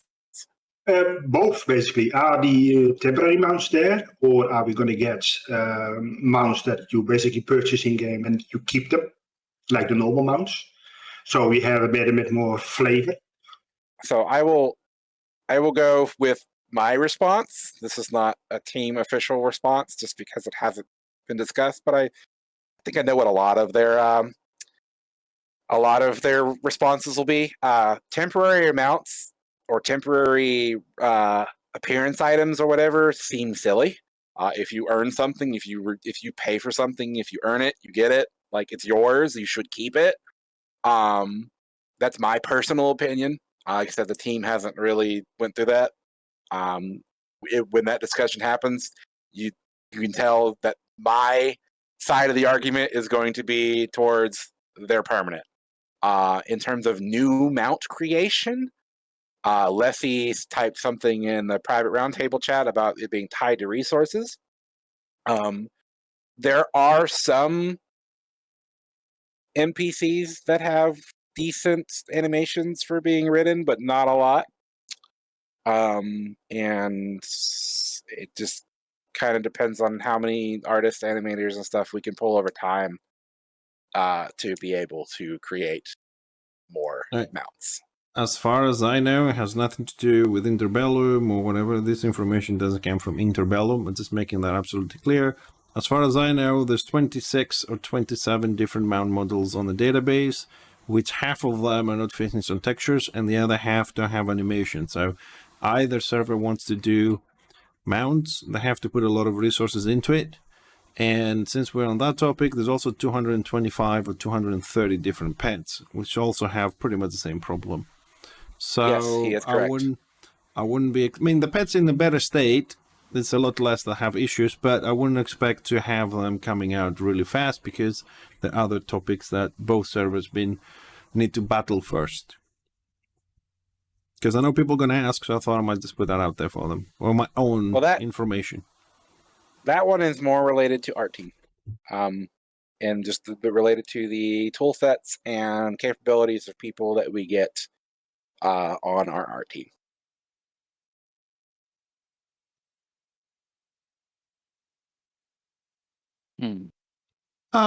This is why Lefty's not the director of art, because he references people as resources. Just a quick question. We've seen the 3 different paths from the Rune scribe, and we know we can change the specialization in the hard specialization anytime we want.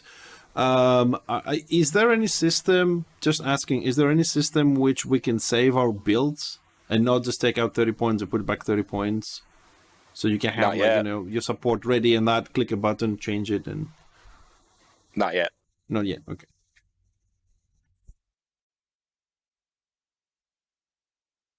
For your class makeup, do you see a group that focuses on bringing range DPS versus melee DPS as both being viable, or do you see range being better in an open RBR situation and melee being better in a scenario, or vice versa? Before you answer that, just to build on Zarbik's question, is there going to be a problem with range and melee, as Zarbik's put it, because we have the situation where Order, at least on the previous versions, play a lot more ranged over melee on the Destro side, or the classes can be split more evenly on your system? There are more classes that fight, or more specializations that fight in what I would call hybrid range. Just going to make that even more complicated to answer. The base system has a percent output penalty for skills that are used based off its range, which that penalty is attached to how much time it takes for you to run that distance. Cast time abilities have a percent output increase based off of their cast time, which is very low curve exponential. So higher cast abilities do more damage per second than instant cast abilities because you have to stand still. You lose that modifier if it's a move cast skill. So in general, melee can do more damage than ranged. But of course, most of the time they require to be in melee to do it. They also get a little bit more free defensive stuff than ranged to make up for the fact that they have to be in melee. I can say, just out of the nature of PvP, that the more people that exist in a particular area, the less likely you are to see melee, right? Just because of how any PvP in any game works. But an example of how we've kind of looked at this problem is melee DPS on Age of Reckoning, and I'm sure probably still on Return of Reckoning, but I don't know. They have AoE detaunt, right, for 30 feet. On ours, that's actually been changed to a damage reduction ability and an outgoing damage reduction ability. So now when they use what is their equivalent of an AoE detaunt, they take that least amount of damage from everybody, including ranged DPS that are 125 feet away from them. But they themselves do less damage, so they can't like pop it and still kill somebody. But they can use it to survive against anyone at any range. Because now it's that is an example of what we've given to melee DPS that ranged DPS don't have, right? They just got a detaunt still for their default defensive.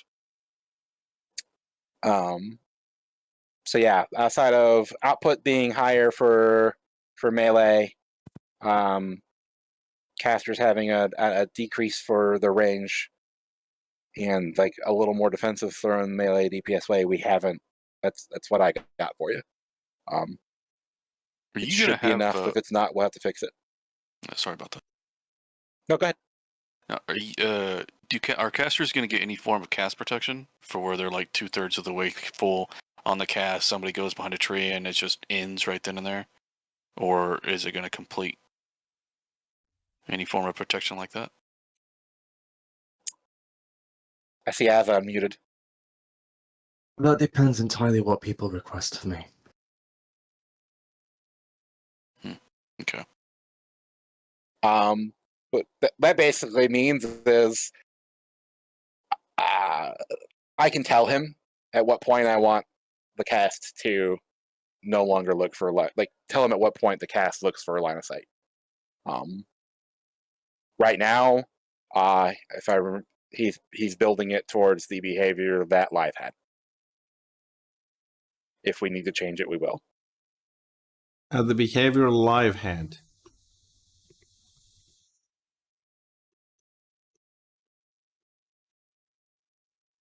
Was that a question?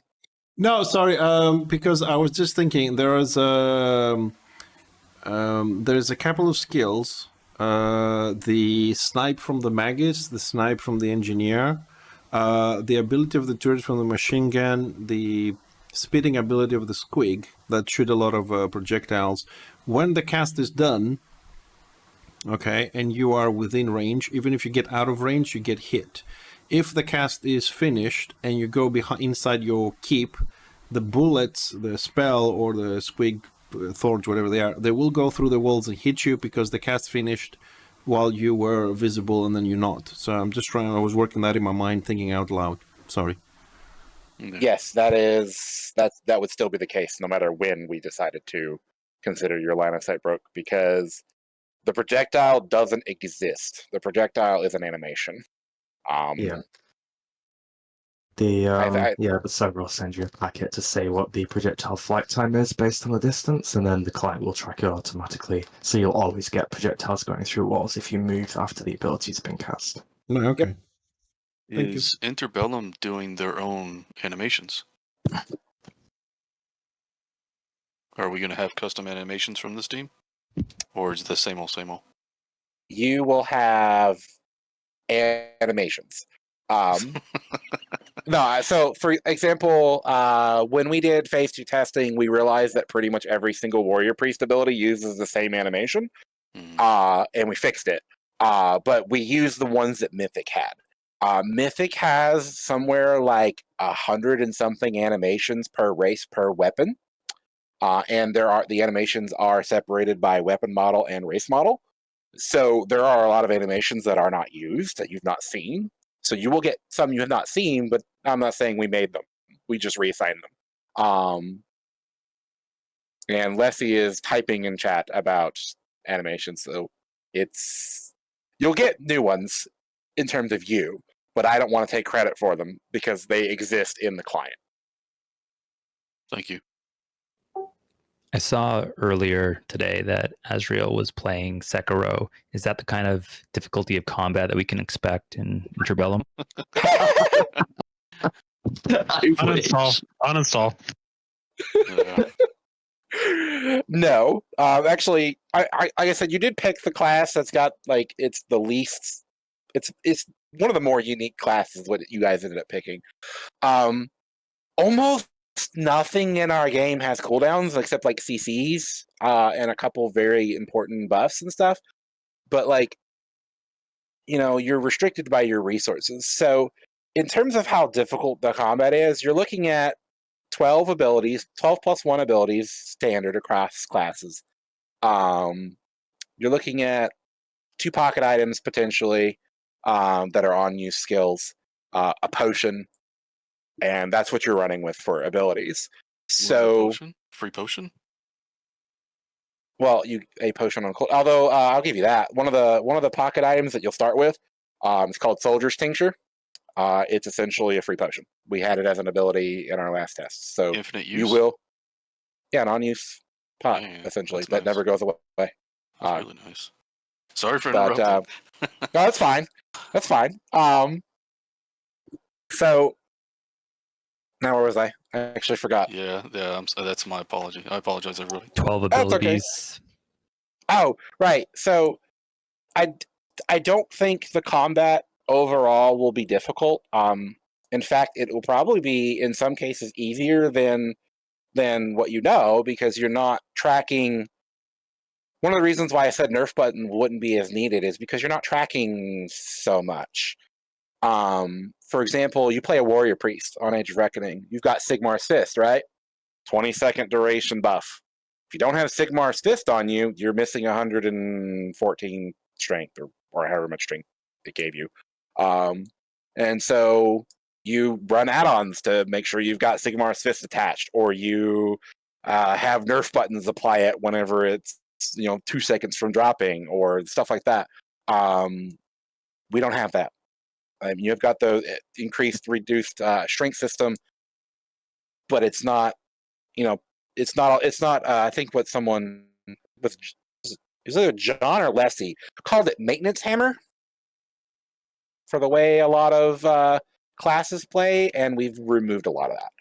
So in a lot of cases, it will be simpler to play your classes. So like the floor has dropped in terms of what is necessary to play the class, but because we've added a whole bunch of other things, the ceiling has also increased for skill.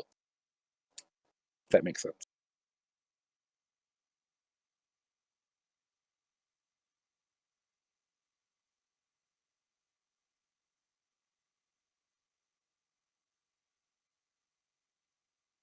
Yeah, you're not spamming AoE heals, Dutch.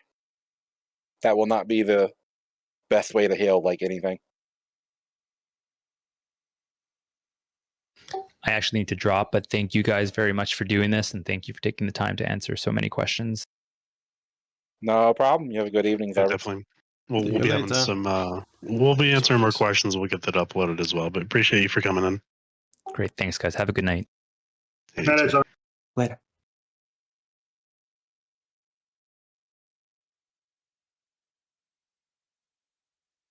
Yeah, that was one of my bigger concerns always about playing a healer. Playing healer is fun, but it's very static gameplay.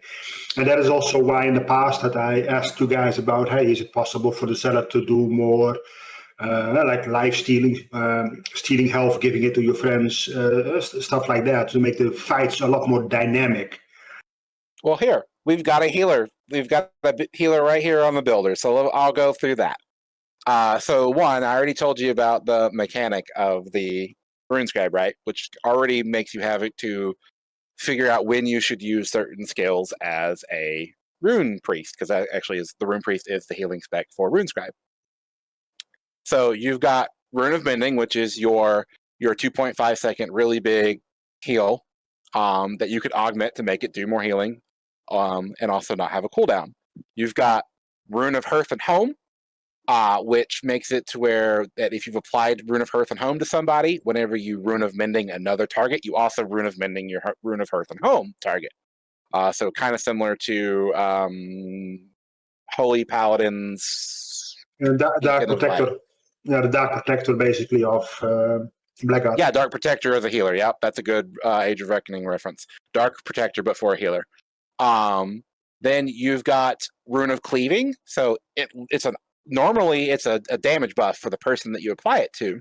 But as a Rune Priest, you also get a passive called Rune of Subversion that whenever an ally triggers Rune of Cleaving, they are healed. So that you can give out temporary on-hit healing procs to your teammates. And you give them out individually, right? So you could apply it to somebody who's taking damage, and while they're attacking, they gain heals, and that's a form of a hot for you. Then you have Rune of Adamant, which is a life tap, and it's on a Grimnir rune instead of a Valea. So you've got a different method of, like, if your Valea is on cooldown, you can still Rune of Adamant in order to heal somebody.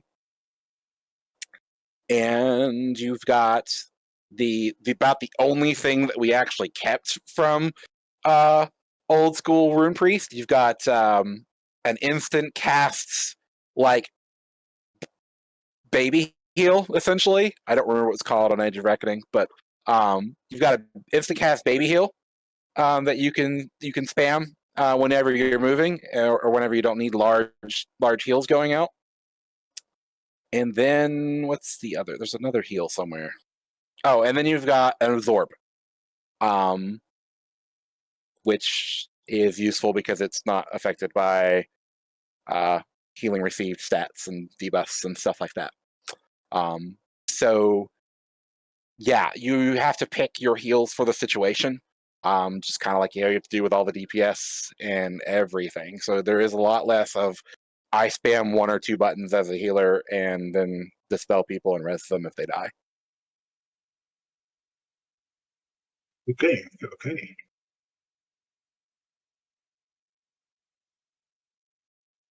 Now talking from the zealous perspective again, transference, is that still part of the game, or did you guys completely remove that? That's the ability where a percentage of your damage became healing on your defensive target.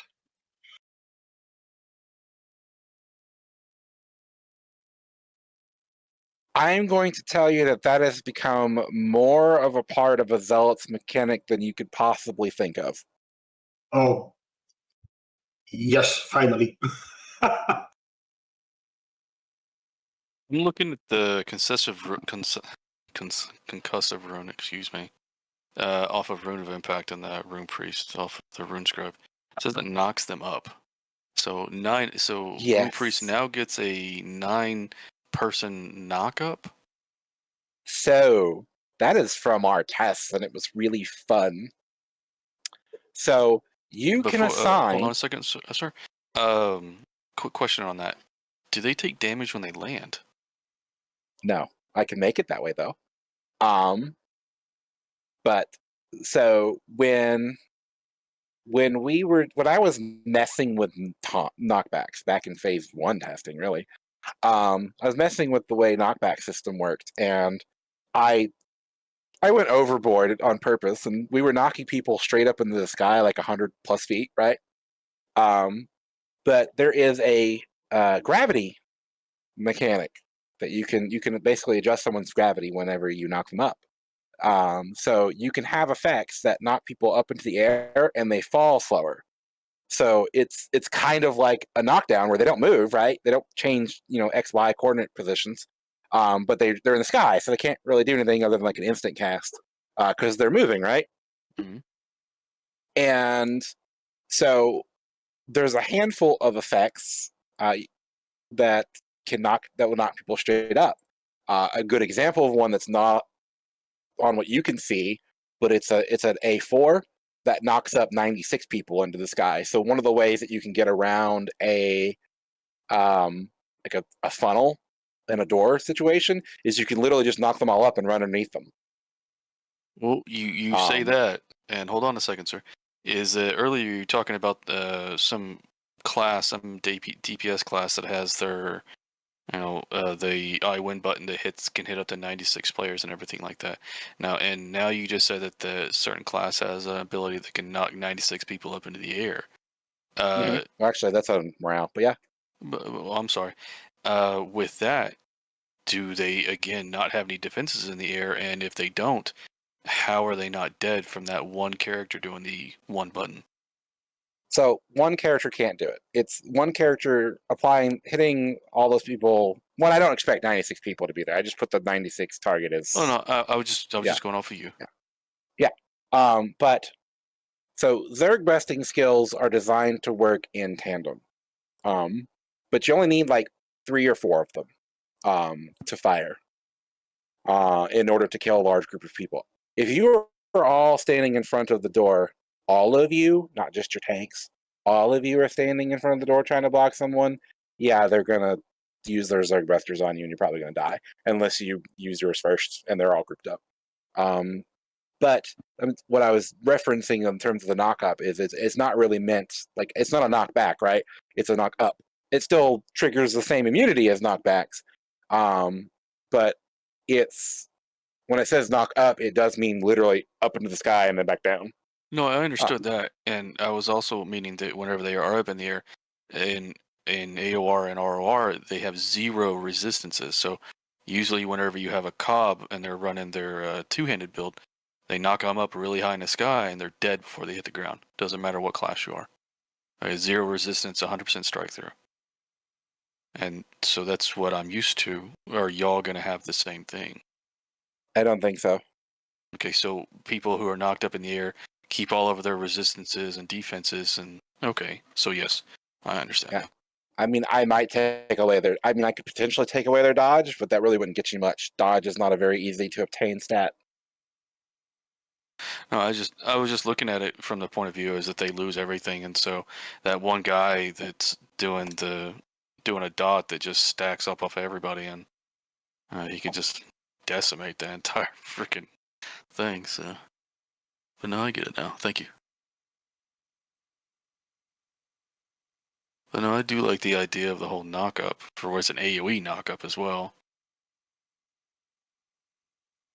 Yes. That could also be used to get into areas people are not allowed to. I mean, you go straight up, so you can't actually move forward or backwards.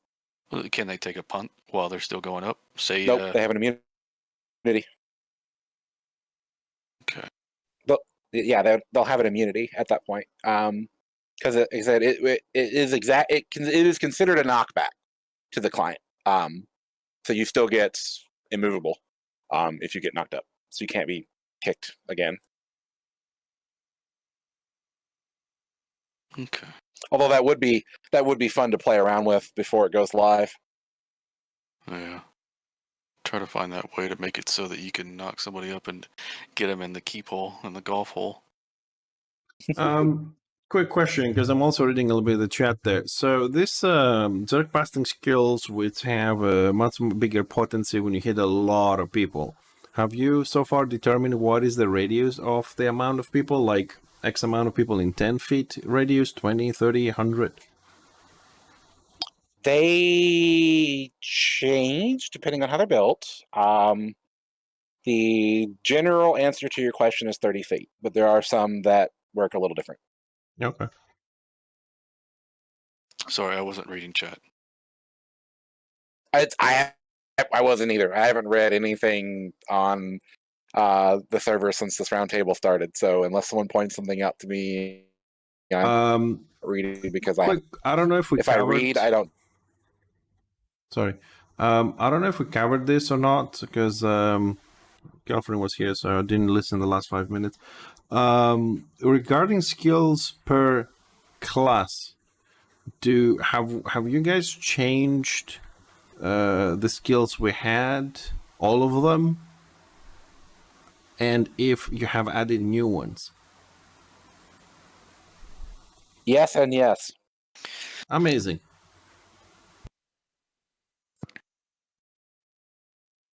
Sorry, I really like the answer. I mean, look, it's been a game I've played on live server. I've only had the privilege to play for 2 years the original game, then it shut down. Then I've played the private server, which resembled the original. Then I went and played to the American server that didn't have a lot of people, that was closer to live. Then I played on another server that lasted for like 2 weeks. No joke and no pun intended. And now this server, Interbellum, is introducing a lot more modern playstyles, new systems, and everything. So, as far as I'm concerned, it may have the shell of on Warhammer Online, which is the universe we like and all this, and the lore, of course. But underneath the hood is something totally new and different, and that is exciting because, as Ramesses said earlier, we're lacking a good PvP game. And trust me, I've been through all of them. So, yeah, when you hear me say, yeah, amazing, I mean it. I'm not taking the piss. I'll give you an example. So, like I said, you guys did pick the class that I have like the least ability to show conservatism, right? I wouldn't say that. We do have as much as possible. There are classes that, or at least one spec for a class that plays enough like what you understand it to play. For example, the Rifleman Engineer on our server, while it might have a little bit of differences, especially in like how it interacts with its mechanic, it plays very much like what you would expect a Rifleman Engineer to play. It's the tanker that's batshit out of field, right? Because you don't know what a tank engineer is. No one's seen a tank engineer in Warhammer before. I'm sorry. Sorry, that is not true. You haven't seen me play. You haven't seen me play. Take on 3 witch of solid 5 feet. Are you Dayware? Oh, you cheat. Yep. I got a video to prove it. And for classes that we could do that with, we did. So we did keep as much conservatism, at least in one specialization, as we could when we were changing some things. Just because, I mean, you know, Mythic did build Age of Reckoning with some lore in mind. I mean, they kind of botched some things, like the Druchii would never work with, you know, Archaon Everchosen. But hey, like outside of some stuff like that, you know, they did kind of pull in a lot of it. So we kept the things that already had an identity. If it had an identity, like a distinct, like, okay, this class actually has this like really kind of cool thing, or this kind of gameplay, we tried to keep at least one of our specs near that for that class. There's a couple things that went out the window. Rune Priest was one, just because it didn't really have any identity. Same with Zealot. Things like, I mean, the White Lion didn't really have much of a identity other than the pet. Like, the pet was there, but other than that, it was just the dude who ran around spinning AP. Now that you said the pet, so it just popped in my head that you said that. Previous versions, all mobile pets, even static pets, to be honest, some other versions, have serious pathing issues. Have you guys solved those kind of things? Not yet. Okay. Because they were like crazy pathing issues. In fact, you probably won't see a pet in the first iteration of Phase 3 testing just because of that. Okay. At least a mobile pet. Yeah, no, I mean, I'm asking these questions because I've seen how the community reacted and how frustrating people were trying to play the class. Because, like if you're playing a lion with a pet, you want the pet to be working. You're losing a lot of your utility, a lot of your damage. Same as the engineer deploying a turret or a turret and going underneath the earth. There's no point in having it. It's half your mechanic gone. So I'm just checking how things are at this stage. Yep, we did build classes that have pets. They don't necessarily. It's not their mechanic. It's not if your pet dies or whatever. Like you're completely gimped. As much as possible, classes have a primary mechanic and several sub mechanics. So, in the case of pet classes, in most circumstances, the pets are sub mechanics and are attached to specializations, not cross the whole class. Good. So you're gonna have a lot more builds to play with and discover, which is exciting for me. I like making builds. Yeah. Personally, I think I don't have any more questions, I think, for today. So I don't know if anybody else has something. Yeah. So, with the way BO works with the dance step and just like the SM, are y'all keeping that aspect into the game? No. No, you're not. So Swordmaster gets a reworked version of that. Utilizing sigils. It goes into a when I say a combo point system, I don't mean like combo points 1, 2, 3, 4, 5. I mean like this ability gives you this, which modifies these 3 abilities in different ways. So they got something that kind of plays like the 1, 2, 3 mechanic, but not. It's got a lot of the really bad downsides of that have been removed, and there's a lot more adaptability into it. Swordmaster was a class that I played. I remember the 1, 2, 3 mechanic a lot. Hated it. Blackwork is actually getting a completely different system related to weapon mastery because Blackworks have all the shinies. Yeah. Blackworks actually get Blackwork is the specializations that one of the reasons why we don't have combat stats on gear is because they're the ones that have a whole bunch of weapons. Okay. So earlier you said that you'll be able to change tactics in mid gear and everything like that, and the weapons don't have any stats and so on and so forth. The only thing that they bring is basically DPS, right? Nope, they don't even do that. You don't have auto attacks. Okay, so then two-hander just unlocks specific abilities versus the one-handed weapons.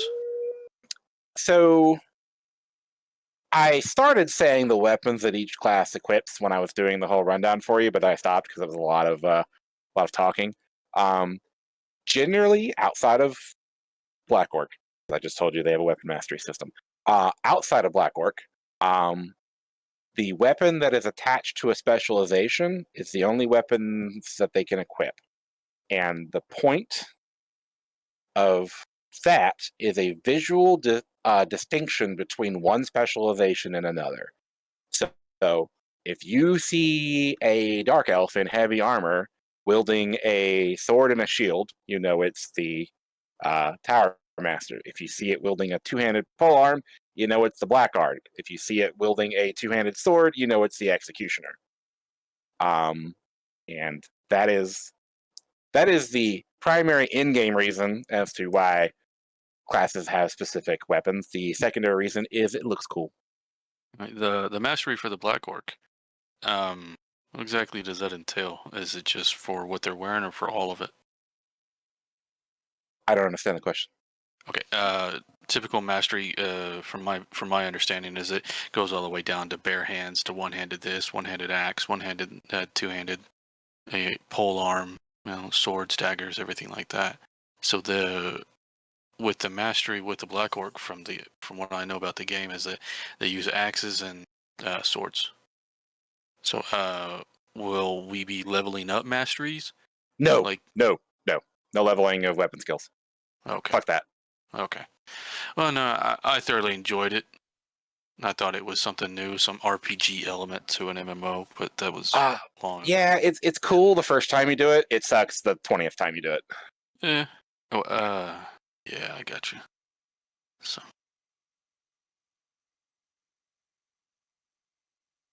But yeah, what weapon you can equip is given to you when you choose your hard specialization.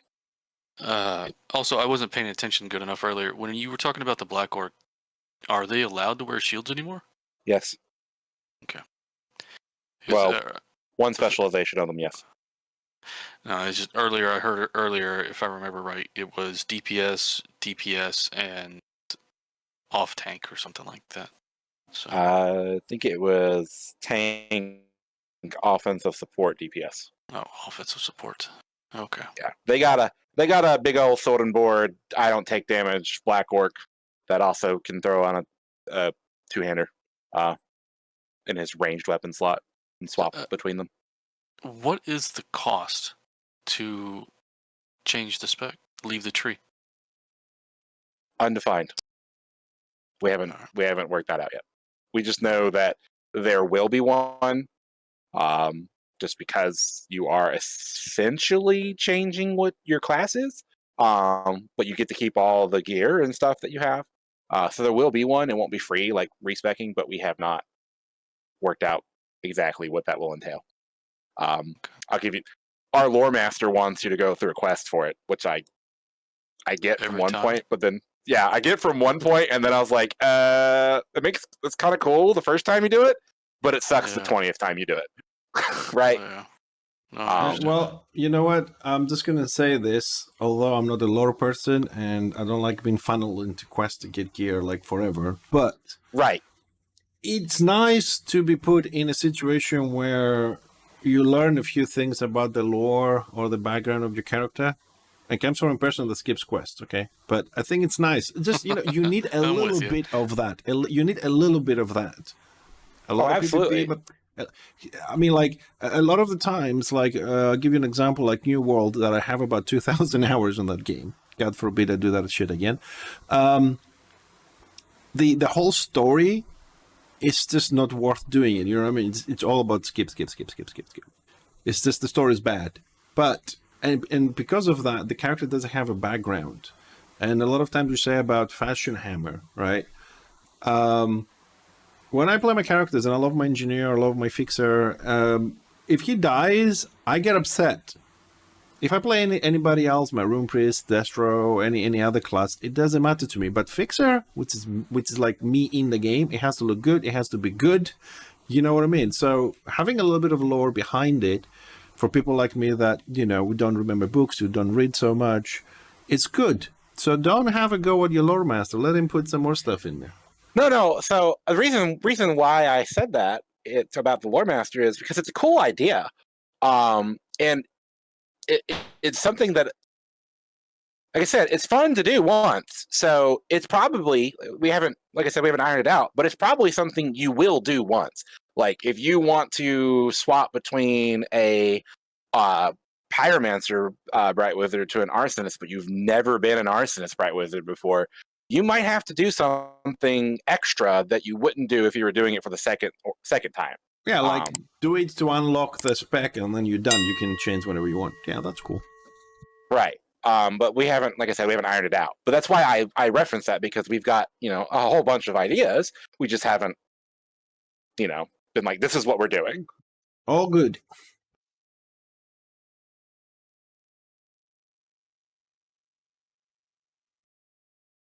Why I've got a ton of questions. It's just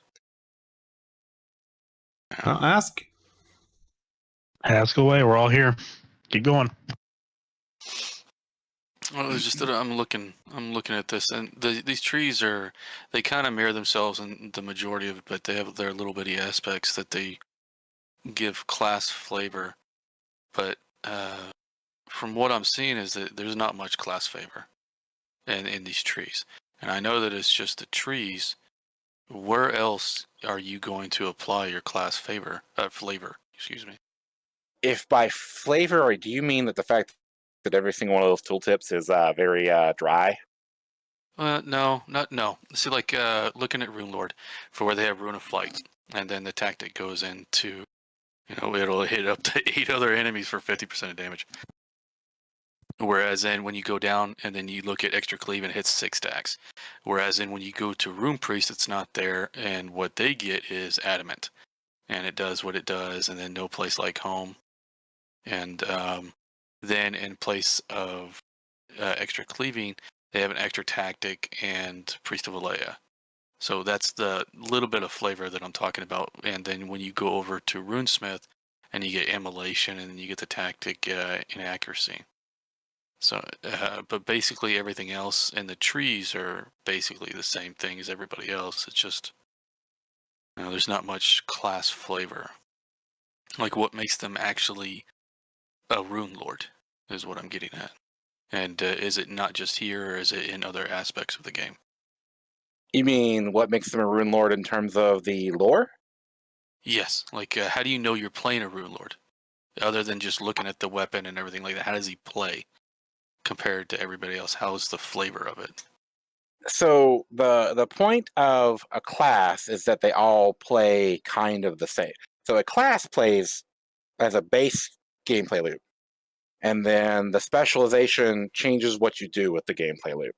So a Rune Smith and a Rune Lord kind of play the same, and you're right about that. They share a lot of abilities, even if they change the way they work some.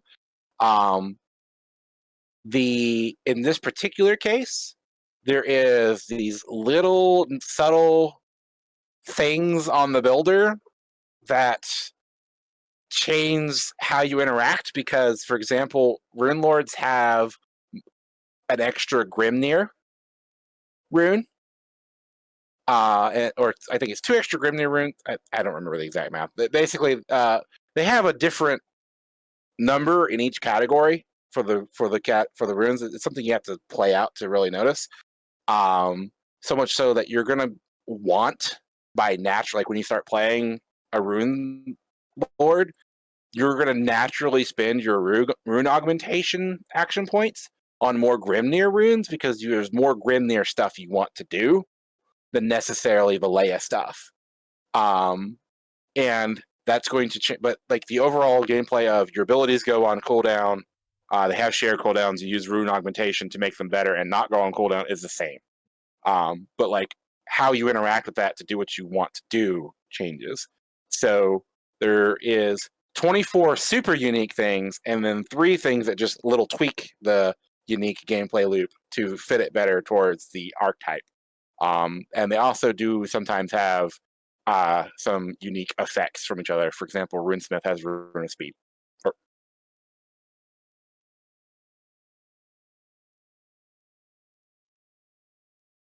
I don't know if that answered your question or not.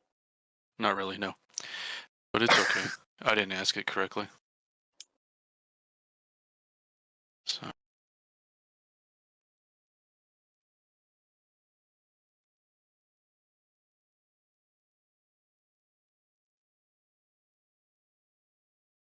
It's all quiet again. Yeah. Yeah, I could play some Jeopardy music. No. Well, I don't know. I mean, we kind of covered a lot of things. I mean, we'll be talking for 3 hours. It's not like we covered a few things. You know what I mean? Unrelated to gameplay, but we're going to have another one of these in the future as development goes forward. You can expect general updates from us. Some video, some in text. That's like idea. Okay. Yeah, and one thing. People. I probably got a question that shouldn't be asked, but I'm going to ask it anyway because I just don't fucking care. 42. No, it's not that. I agree. 42 is good. With the asshole that is Grim and the asshole that is Max, and as power hungry as they are, and it's just the way that they are. Go ahead. It's fine. Mm-hmm. No, I'm not asking if y'all are going to become that or anything like that. I'm not asking that. I'm asking how you're going to make sure that we as a player, how can we protect ourselves from somebody like that might get on the team later on in the future? Okay, in the way you asked your questions, how you would defend yourselves as a player, I'm not sure if I could give you an answer to that. Because, but what Void's going to talk about, and I'm going to briefly brief, and he can go more. A good example of what we're doing to make sure that kind of person can't exist for more than like a day is in the announcement for the private table. I told you that Void Chris has to be here as the moderator, right? Yes. Because he's community relations staff. And I'm not. I'm not supposed to communicate with people in a public standpoint because it's part of our staff rules. So if someone, I'm going to go with when, not if. When someone like that actually happens to get on the team, they'll last like a day before they get kicked out for doing that kind of stuff to a player. Rule sets for staff are stricter than they are for players. Okay. And the only expand. Yeah, no, the only reason why we're keeping it that way is because we don't have any way of leveraging power over players. And that's one of the bigger ones there, at least especially for me. So, because again, as you already know, I used to work on the server. And I know a lot of things that have happened, and especially in the last of those years. And I can understand where a lot of those frustrations and a lot of those there's a lot of frustrations and there's a lot of scare behind it. You know, most private servers, they can have issues corresponding with abuse or power trips, things like that. But because, again, with community managers as well, both internal and as well as public facing staff, we have a lot of policies in place that if anybody were to act in any way, shape, or form that is classified as abuse, that breaks the terms of service, that breaks our code of conduct, we have very swift ways of getting rid of people like that. Because at the end of the day, remember this, right? We all love Warhammer as a whole, Warhammer as an IP, right? We want to be able to make a best experience for everybody who plays. Why would we, as a project, as a server, want to instill that sort of behavior for anyone, to treat like that to anyone, especially on staff or let alone a player base? So do we have ways to mitigate people to act like a certain way?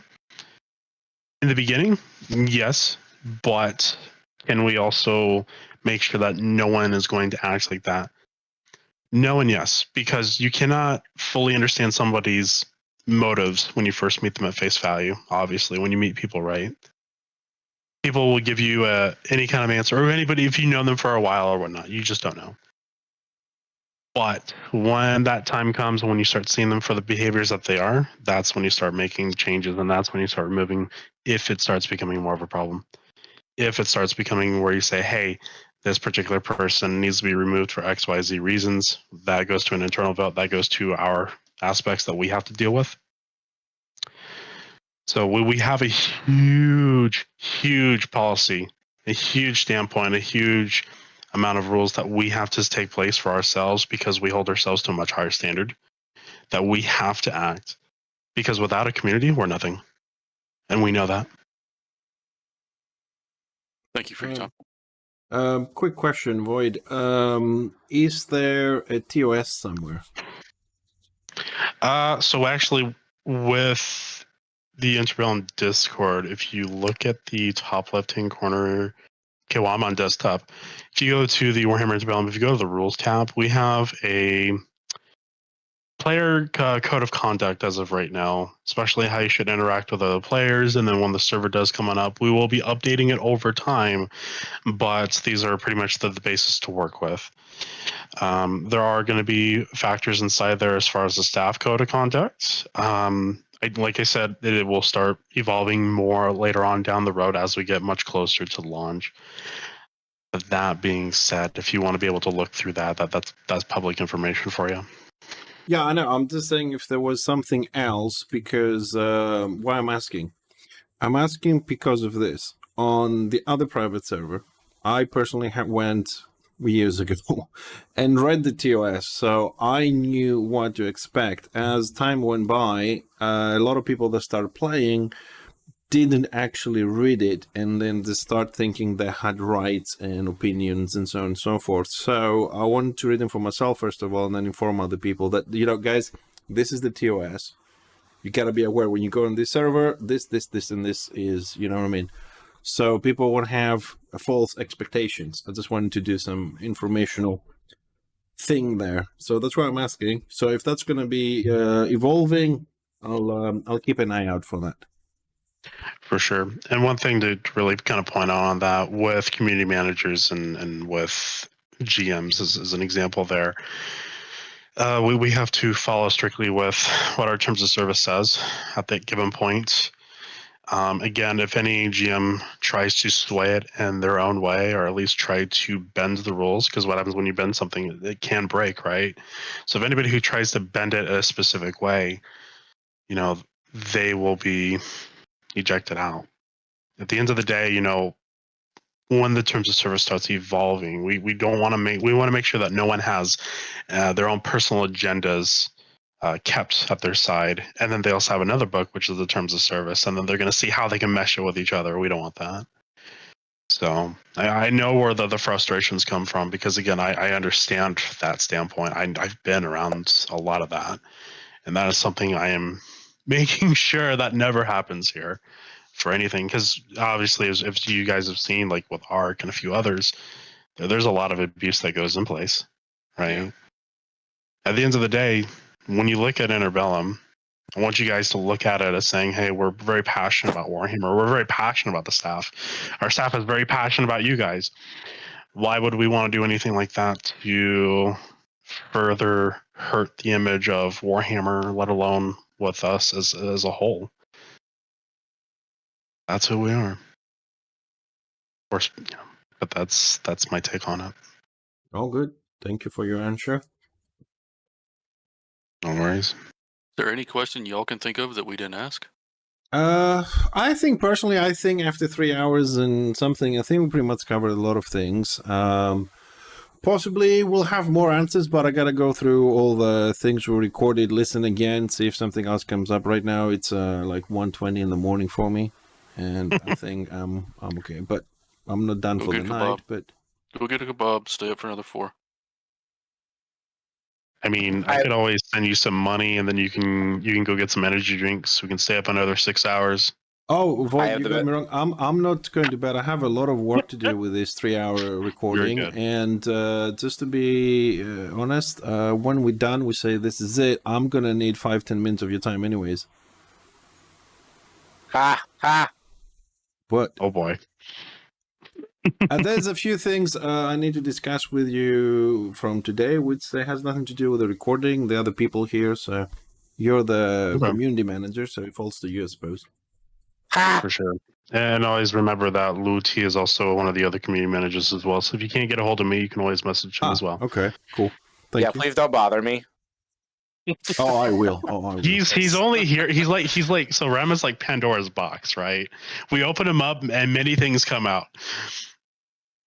I get private messages all the time about stuff like that. I'm like, don't talk to me. Talk to Void or Luth. Like, no, I'll talk to whoever is thinking. But I think the last time that I got something was from you. So let me see. Yep. Well, I mean, you asked me about art, and I gave you. I didn't know who to ask. Art that was. Oh, it's fine. I can just pull that out of our like usable art channel. You asked for. I gave you the. I didn't know who else logo. to ask. I wasn't aware of all the positions yet. I'm new to this. Oh, that's fine. I get people who ask me questions, then I'm just like, take that to one of the CMs. It's not me. No. But yeah, no. I take it as Fixer. If you need to go, that's perfectly fine. If you need to. Oh no, I'm not going anywhere until we're done. I'm not leaving. No, okay. No, it's look, because I want the new server to come out as soon as possible. I'm desperate, along with a lot of other people. So I'm staying here. I'm doing this. I'm informing people, and helping the people that are involved in this to learn more. And I'm happy I was invited, so I have the opportunity to do that. So I'm putting as many hours as I can into all my online stuff. and especially this, which I love Warhammer, as you guys do. All right, so I'm not going anywhere. So if we're done, we're done. If we're not done, I'm staying. I want to listen. I've got one extra question. So, yeah, so start recording again.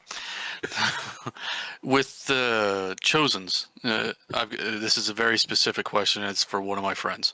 He plays a Slaaneshi Chosen, and that's what he likes to RP as. And I know that you guys don't have that as a choice, but is there a chance that in the future you can have some form of event gear or something like that that could allow him to actually do something like that? In terms of art, that's on the art team. In terms of game design, no, nothing like game design or nothing. More like just. Well, no, I know. I'm just saying I got something for that too. For art, that's on the art team. That's down the line related to art for them. For me with game design, I will say that while each one of those chosen are specialized for a god, they all actually have abilities that are oriented, or at least one that are oriented around other gods, because chosen mechanic revolves around utilizing chaos corruption from the 4 different gods applied by other chaos units. Thank you.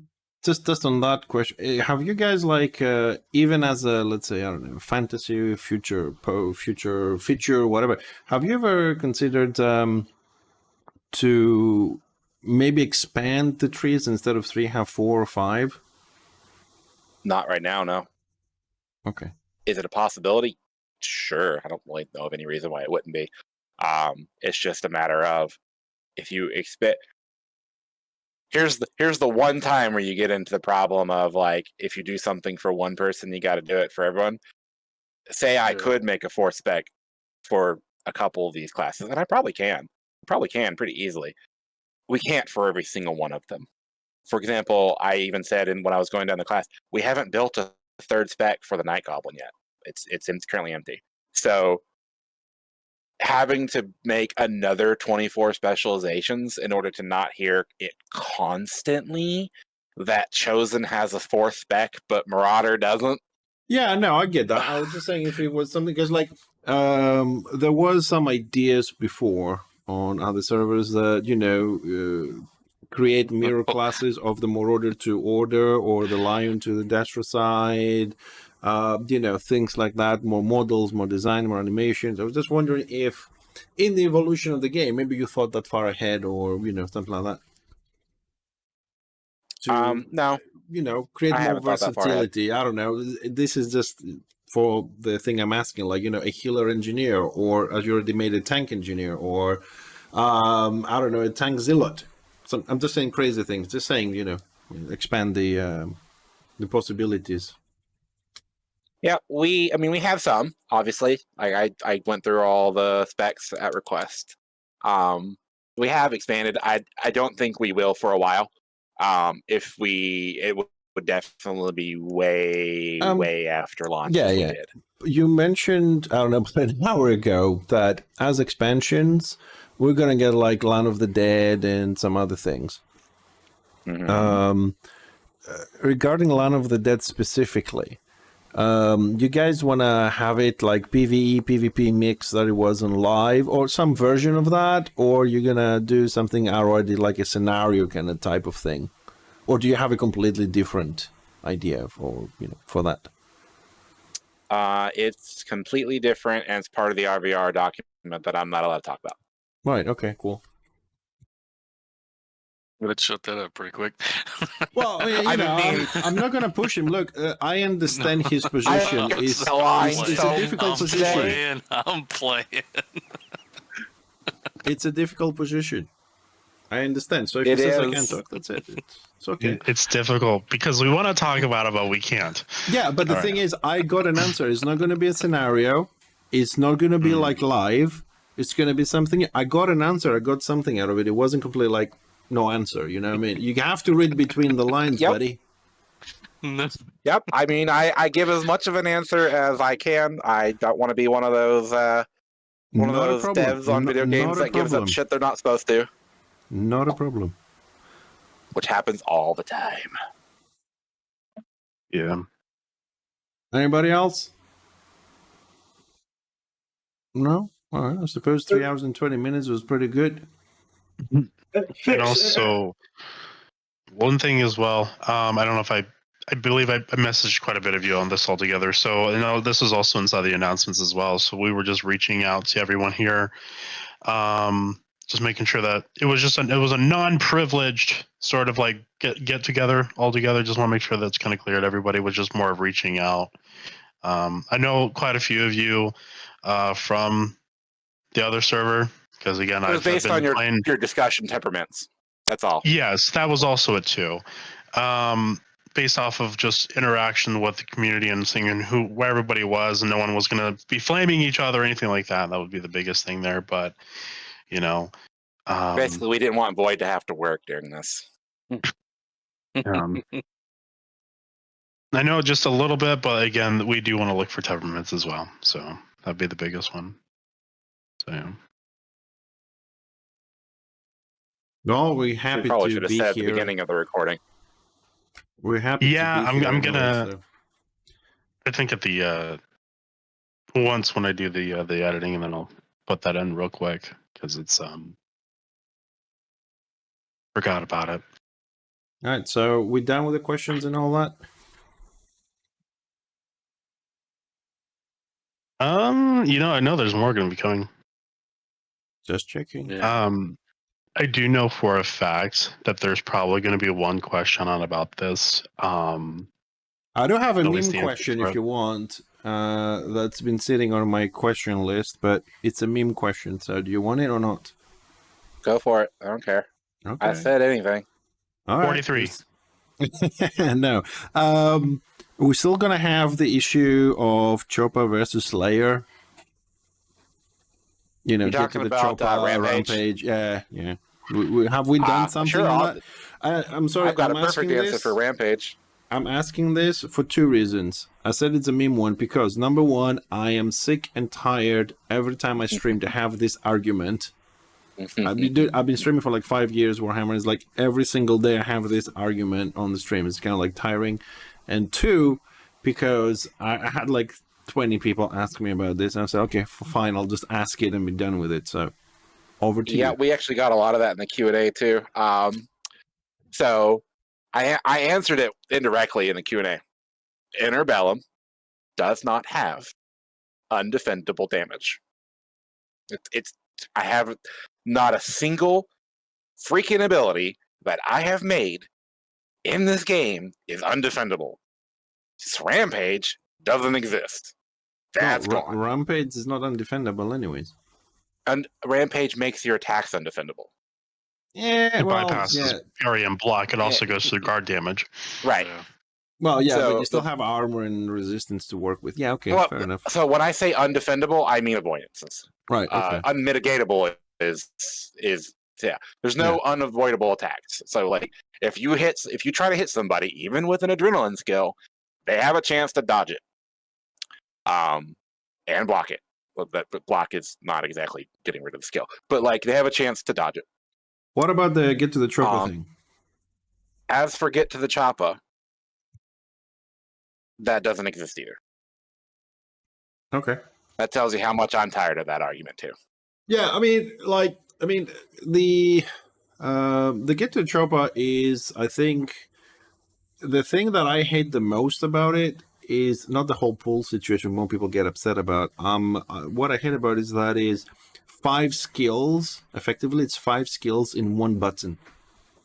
That's what I will dislike, because you have the damage component, you have the pull component, you have the speed component, you have the interrupt component, and you have the spin around disorientation component. And I don't think I forgot something.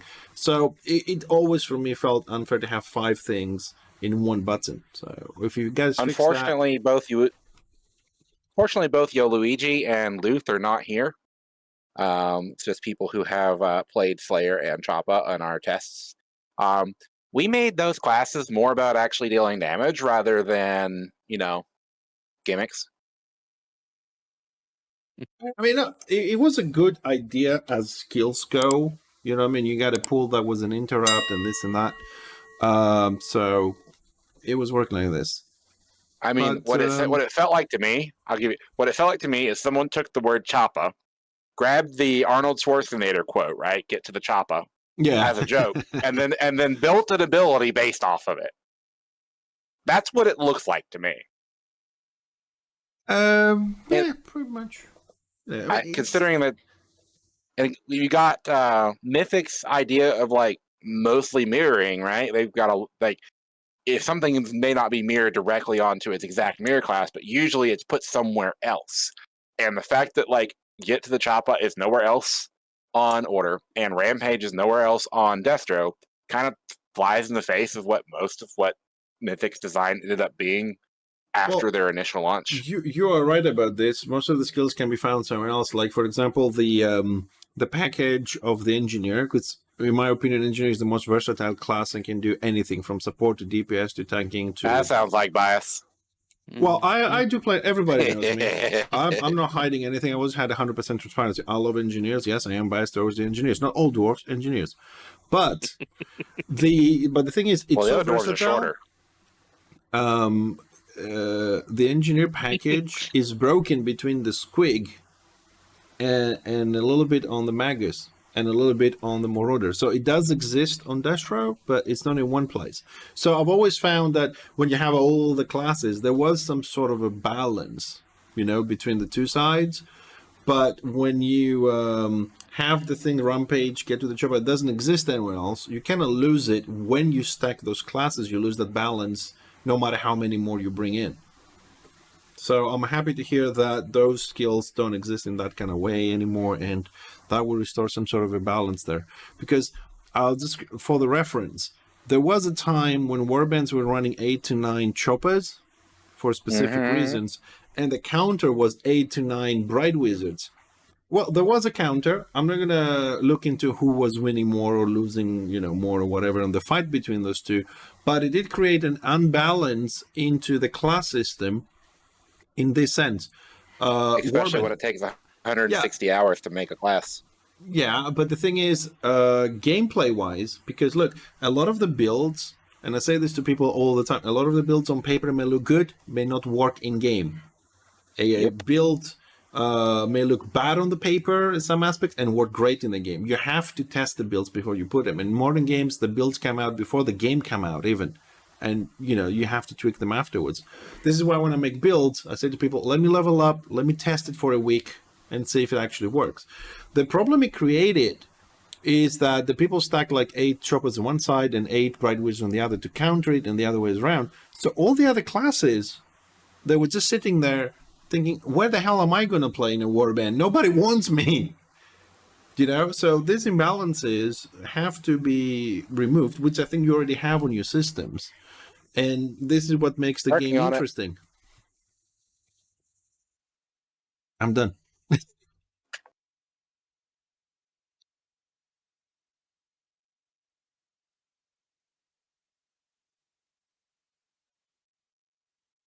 There comes the quiet again. Anyone else? No, I mean, sorry, I don't know if I spoke too long, but... Nope, it's fine. Anyone else? I'm good for now. I'm here to answer questions, not ask them. Yeah, I'm good for now. Not currently. I think I have to wait for what the community is going to ask again.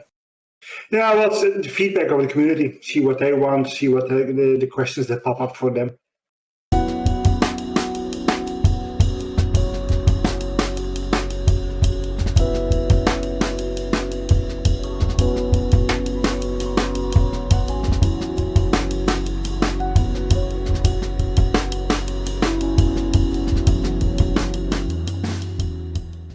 So the way that balance works, the way that things get changed or fixed or adjusted. So personally, I write a lot of things down on Notebook, and then I take what's on my notebook and I put them into channels that only balance team can see, only balance and design team can see, so the rest of the staff don't see it yet. and we work out a lot of what we want to put, and it's a lot of different opinions, a lot of arguments, a lot of different things until we get a good product. One of the reasons why I said that I love dissenting opinions, because it gives you ideas that you might not have thought before. Sometimes that's done in text, sometimes that's done in sometimes that's done in text, sometimes that's done in voice channel. Once we've got something that we're okay with, I put it into a document that has some visualized elements. It's usually done in an Excel spreadsheet, but it looks pretty. And we also post a lot of it to the rest of the team. So that's when people like Void can start seeing some of the stuff that we've done.